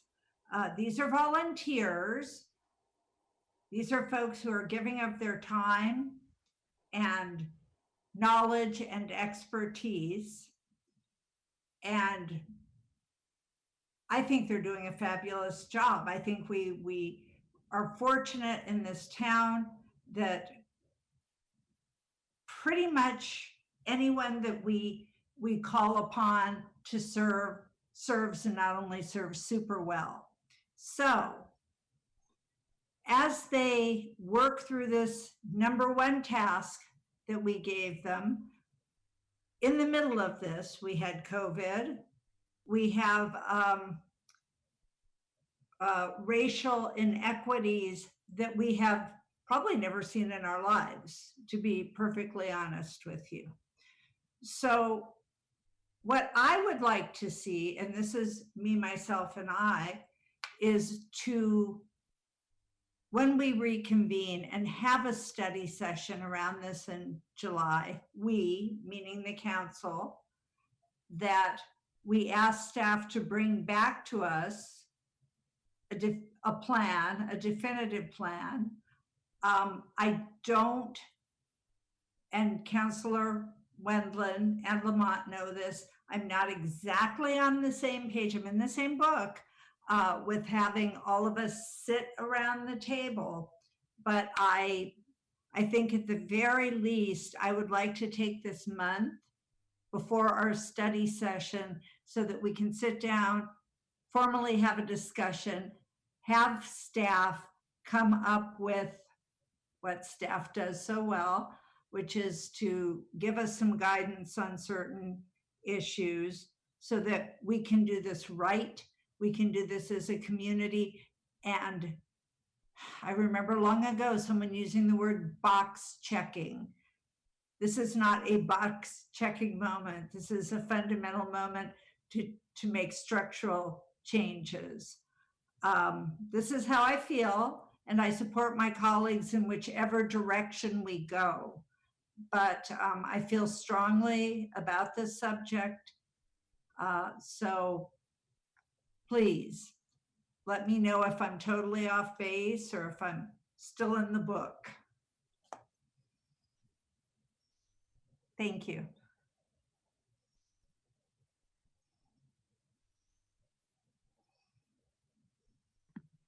The other thing that came up in our discussion was the potential to expand the DEI task force with some other folks.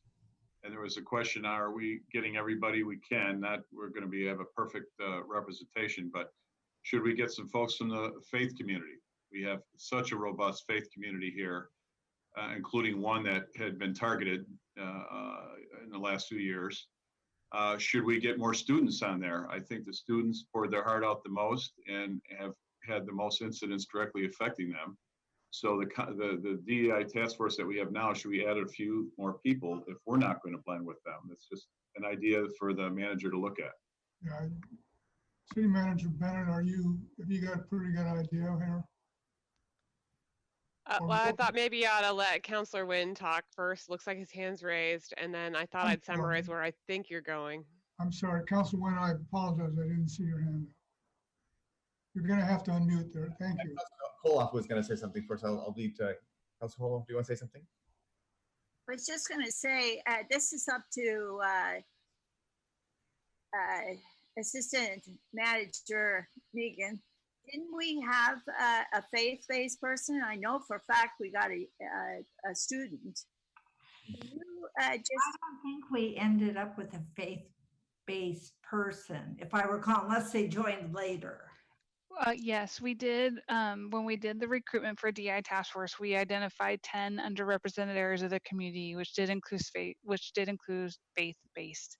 And based off of all the people that applied, every single one of those 10 underrepresented communities was represented by somebody. The selection committee did not pick people specifically to represent any one individual group. But I believe you have enough cross-sectionality amongst the folks on the DI task force that you were able to achieve all of your groupings that we were interested in. And before we leave the topic, I do think that the task force is pretty focused on making sure that as they do their focus groups, they do one specifically related to youth, especially given the level of feedback we've gotten from youth. And they have also identified communities of faith as a place where they really want to invite folks, because those are often very trusted institutions in the community. People trust their church and the congregation and their spiritual leader. So it's a great place to go to ask for help in getting people to populate the focus groups. And I would suggest to you that we leave sort of open for a couple more weeks the question of whether we need additional folks on the task force. It would be kind of hard to bring, we might need that, but it might be hard to bring someone in sort of at this point in the process. So I did want to make a comment though. Okay. I'm sorry, Councilor Nutty. Yeah, I do want to. You're not going to defer to Councilor Kohoff this time. No. I wanted to be polite. I wanted to give because she's got a dark screen, so I think sometimes it might be hard to see her hand. No, you did well. Thank you. No, I wanted to say was I thank you, Councilor Wendland, for your very thoughtful email, and it certainly shows that you put a lot of thought and energy. And from what I understand, there's been a lot of conversations going on. So thanks for spending time in doing that. I would say that in terms of the police discussion, I think that I would support something like that, because I think that it is something that that it would be people are very much laser focused on. I think as such, I think we also want to make sure that that we as council are involved, but also make sure there's also community involvement too, because that's what time and time again people want to see, transparency. And so I can agree with removing the police task out of the list of items and having city council work on that task force or whatever we want to call it. But the most important thing is we have to have people from the community, whether that's people from the existing DEI task force, or maybe we recruit some people that might have some public safety experience or specific to police policy, because I think that's kind of a specialized field, and I think that we would be well served to have some expertise from the standpoint of professional expertise, but also from standpoint of people that may be victims of unfair treatment by the police. So I would agree with that. But as an aside too, I think that as we are all talking about a DEI, I think it'd be even more so important that we all get some training on this, because I think myself included, I haven't had any sort of formal training. What I've speak about is what I've come to read about myself and some of my own personal experience. But I think we think we'd be all well served so that we can be active listeners.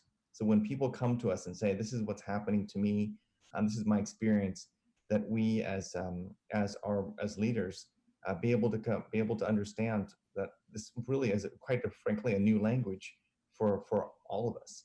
So if there's some way that city manager and staff can provide, maybe it's just a one day or maybe an hour webinar or something, because we're all speaking just from what we know, and we come from very different places. And so if there's some way, but some sort of I hate to say a crash course on bias, especially, I think that that's something that it's I think that it's at the root of it. We have to understand, if there's maybe have some unknown biases that we carry, and then that colors our decisions and colors our discussion. So please, that would be my request. If we can do something immediately, so that for my own, if not anything else, for my own benefit, so I can be able to speak more intelligently about this issue. City Manager Bennett, didn't we already commit to that? You did, and I do think that in your feedback on the goals, you all, almost every one of you asked to accelerate the training. So we're going to try to get you some training as quickly as we can. And I think there's a difference between sort of this initial training about bias and recognizing bias, but also some of the training that y'all need around some of the DEI concepts that are being talked about out in the public.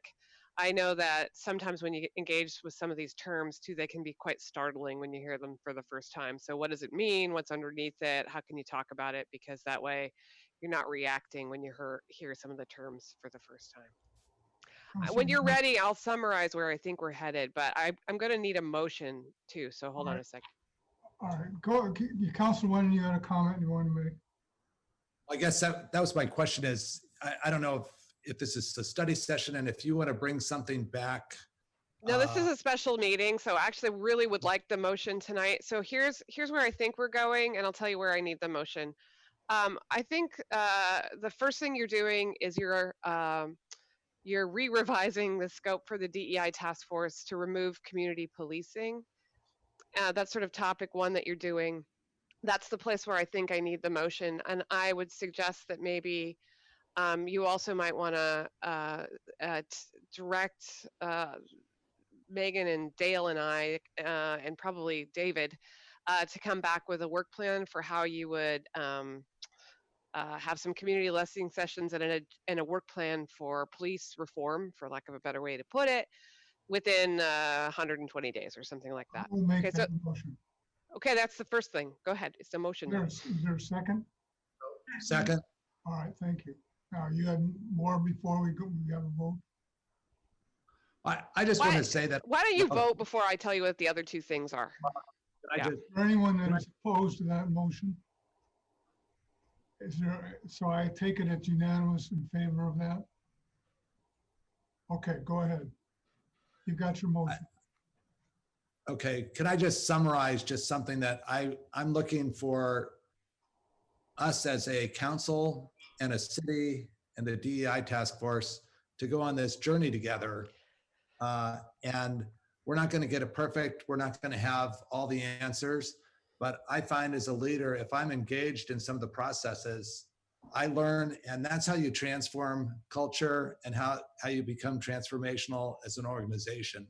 And I'm not saying that we always meet with the DEI task force. I'm just saying that occasionally it would be nice to have a check-in session to sit down and say, hey, what's going on? What have you learned? Because I think, from my understanding, the composition of the DEI task force can teach us a lot as counselors. And it may be more listening sessions for us, but it should also be dialogue to find out, hey, what's going on? What path are you on?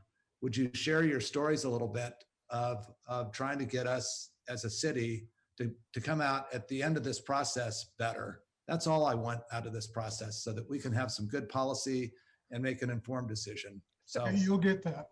So I think the second thing I would say is that I think what I've heard y'all say is that you want to make sure you have regular check-ins with the task force as they go. I particularly am interested in having them have a conversation with you about the results of the focus group conversations before they shift into the recommendations phase, just to make sure everybody's sort of reading the same things in the data and having a conversation about the data that comes out of the focus groups. And then the third thing is, I think that you've asked for accelerated schedule on the training. Having done this before, I will tell you what sort of normally works best is a couple of like 90-minute sessions with elected officials, a 90-minute session that includes some conversation, and then like maybe a week off, and then a second one to follow up, because lots of times the concepts that get introduced the first time, you need time to process them and then talk about them at a second session. So if that's all right with you, we'll look at something like that. Is everybody open to doing it over a lunch hour or something like that? I know those of you who work in offices. Okay. All right, we'll see what we can do. Will you serve pizza? And is it in person? I think it probably needs to be in person. I think it needs to be in person, and I might actually eat it. Does it have to be pizza? I mean, I love pizza, but I probably eat it twice a week already. So we'll figure out how to feed you in a way where you're not touching each other's food. And that's my reservation about pizza in the age of COVID is I don't want you breathing in my food. So, Individual pizzas. yeah. Okay. If that's where you guys want to manage, I'm good. Okay. Okay. Good. Thank you all for this conversation. As I said, those of you who gave me more detailed comments or questions about various council goals, next time I have a one-on-one with you, I'll drag out my giant file folder and we can walk through your questions if you still have them after this conversation. I appreciate it very much. Let's go to item 5.1, the grant. What? Item 5.1. Scott, are you there?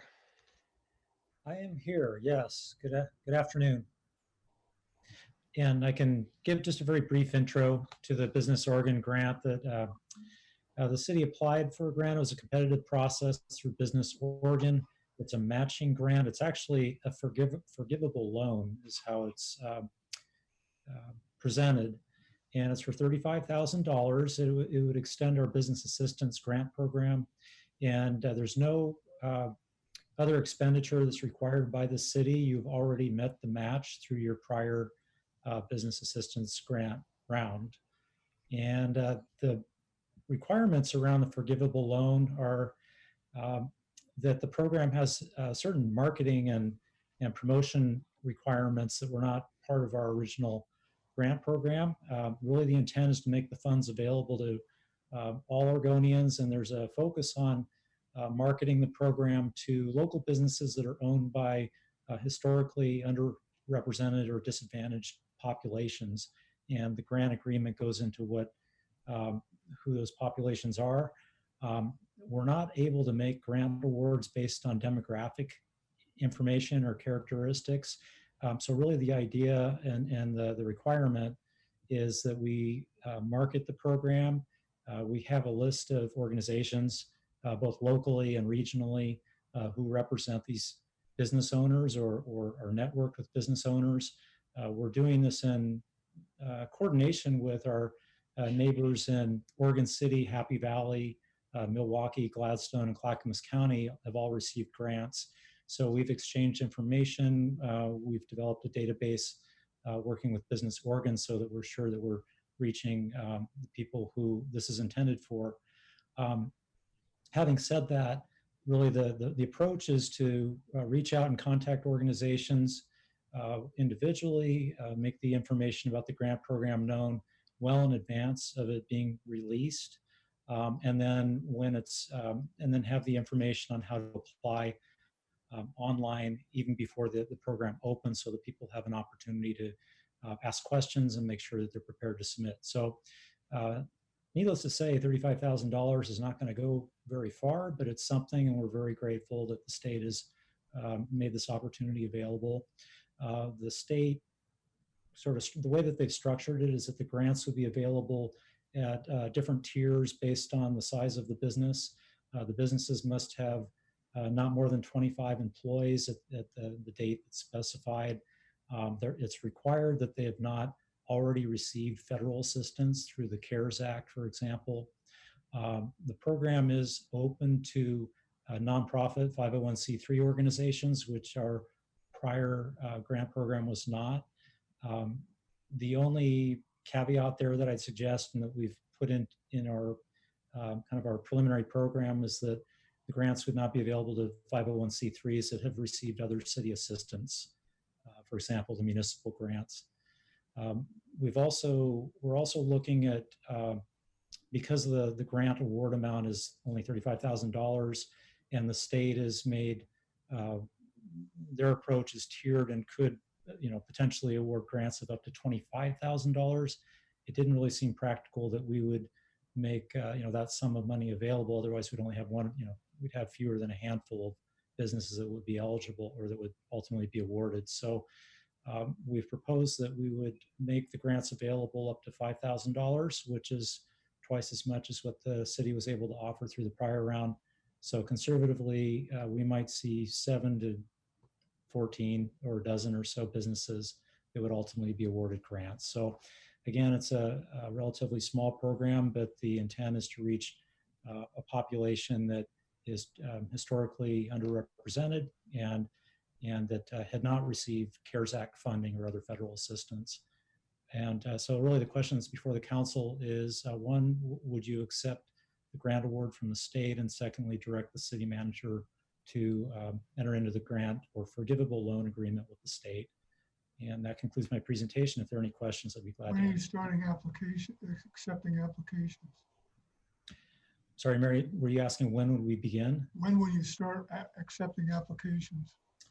Yeah, according to the schedule that we've framed out and that we've coordinated with the state, week one would be next week. We would begin, we'd be finalizing our marketing materials, reaching out to these businesses over the next couple of weeks. It's really important that we make it known that it's available, that they have an opportunity to apply. We will begin promoting it the second week in July. We didn't want to make the grant submittal deadline during the 4th of July, so it would open up, it says here, on the 20th of July. And then we would award the grant shortly thereafter. The state requires that we disperse all the funds within 45 days of the grant agreement. Thank you. Councilor Lamont. So to add on to the mayor's question, if somebody got the up to $2,500 grant from us as the city, would they be eligible for this round if they didn't get the PPP from the feds? Could they still apply for this? So that's actually the one sort of policy question or direction that I could use some input from the council on. And again, the intent is to reach business owners who have historically been underrepresented or underserved. So if you were to say to staff, let's focus on the businesses that have not received any city or federal funding, that would be direction that we could take back and incorporate it into the grant guidelines, provided the state is okay with that. Because this one business that I've talked to, she got our grant for $2,500 and went right to her landlord. Literally, the check was handed over, but she did not get PPP. And so you're saying that she would not be eligible because she already got the $2,500. No, I'm not saying that at all. I'm Okay. saying, what I'm saying is that as it's currently structured, they would be eligible, unless you were to direct us otherwise. Okay. Thank you. Councilor Nguyen.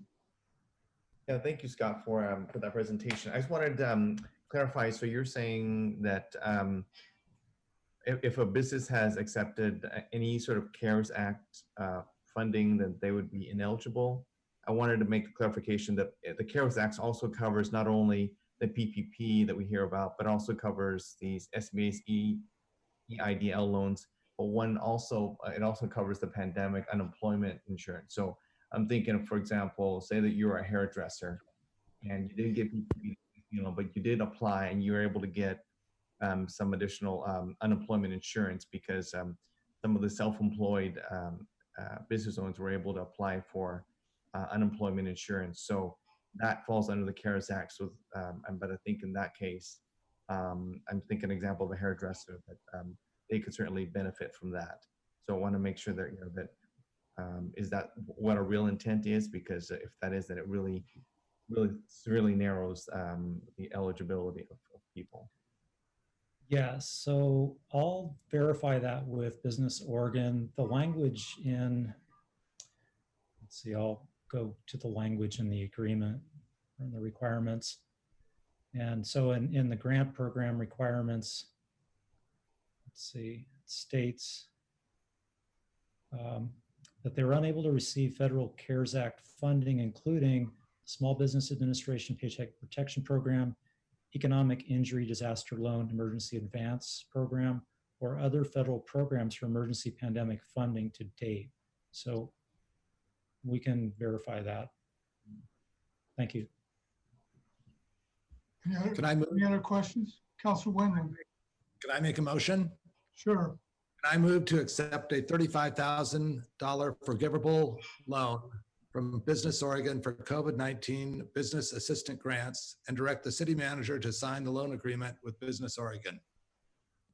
Second. Okay, any further discussion?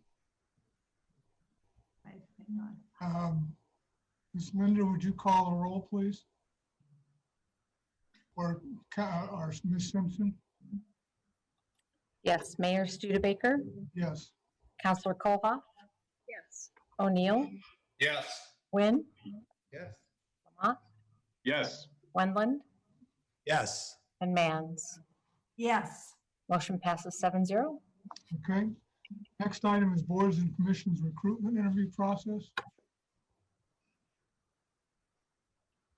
Linda, is that you? Yes, that's me. Go for it. Good evening, Mayor and Council. Based on your discussion last week at the on our current boards and commissions recruitment, I prepare a staff report that provides an overview of the recruitment process so far. We are recruiting for 33 positions. We had a withdrawal from one of our boards to Parks Board. Someone had to resign, and so that number in the report was 32, but it's 33 now. Plus, we'll need alternates for our 11 boards and commissions. We've received over 75 applications with an anticipated close date of June 30th. As outlined in the council report, we're able to implement the recommendations made by staff that were approved by council and DEI task force last week. Although we currently do not use a rating or evaluation system on our interview questions, if council wants to move in that direction, they can direct staff to propose a rating scale similar to the scale that was recommended by the bias question. Staff welcomes any input and direction from council about this recruitment and interview process. And at this time, I'm happy to answer any questions. Questions, anybody? Okay. Yes, Councilor Wendland. I guess question. So the question is, if we say to evaluate, say the 4 questions, all on a 1 to 5 scale, then, I mean, I think we're going to have to come up with some sort of a agreement if the top score wins or is selected, or, I mean, you know, I guess we need more of a direction on how we're going to do this. And then we're going to need training to ensure that everybody, including the boards and commission chairs that are going to be part of the interviewing process, would fall in line so that we're consistent for everybody. Because we've established a long-term sort of process, whether it's right or wrong, it's still a process that we followed. So I'm just wondering how would we go about getting the DEI training that we need for people, as well as if we change the process, will there be a training session, or how do we do that so we're all consistent? I can confirm that we've spoke with Bill De La Cruz, and we were able to get the facilitation, the training done for all the folks that will be on the interview panel. So he's committed to being able to do that by the time we've identified dates for interviews. Again, right now there is no grading criteria. So, and I don't think that's the recommendation at this point, but if the overall council wanted staff to come back with a suggestion on how you would do that, we're happy to do so. And then would also have to incorporate that into the training program, as you mentioned. Yeah, I'm just wondering, because you have one question on there that's 1 to 5. We would not use the rubric for the bias question. So you have the 4 questions that were in the packet. You either would have to do a rubric on all of them or none of them. So at this point, it's being proposed as an added question to the standard 3, but without any sort of rating criteria. Okay. Councilor Mann, you got a question?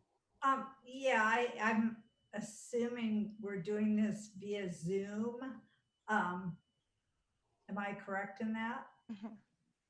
Yes, either Zoom or WebEx, and we're going to have the option for phone. Cool. Thank you. Mm-hmm. Other questions? Councilor Lamont. So I understand from our last discussion that the DEI task force folks, one at a time, would sit in on these interviews to just see how they go, but they're not in the discussion to select at the end of the interview. Is that correct? That is correct. Anybody else? Okay, thank you. Thanks, Carrie. Bet. Next item is information from council. Anybody have anything you want to present to us? Okay. Reports of officers? I don't have any COVID stuff, but Sean does need to tell you something. So Sean, could you come back on the screen? Well, Sean needs to tell us something, boy. It's never good news from Sean either. Come on, Sean, give us some good news. Oh, I can't. No, actually, I made an error. I made a typo on a budget adjustment that I need to share with you. It doesn't require any action by the board or the council. I just need to show it to you and make you aware of it. Let's see. So right here was the resolution for the selling of the bonds, and I'm adjusting the budget. Somehow instead of 8.3, I typed in 7.2. So it's in the it's in the revenues. It's not in the expenditure. So there's no budget requirement. I just needed to show you that I did that. And we've already fixed it in Encode in our financial software, but I needed to, as soon as we came aware of it, I needed to tell the board or the council. Looks like a positive gain of 120, Sean. That looks good. So anyways, I had to do it, especially with the auditors showing up in 2 weeks. Say mostly this is about the auditors, isn't it, Sean? Yes.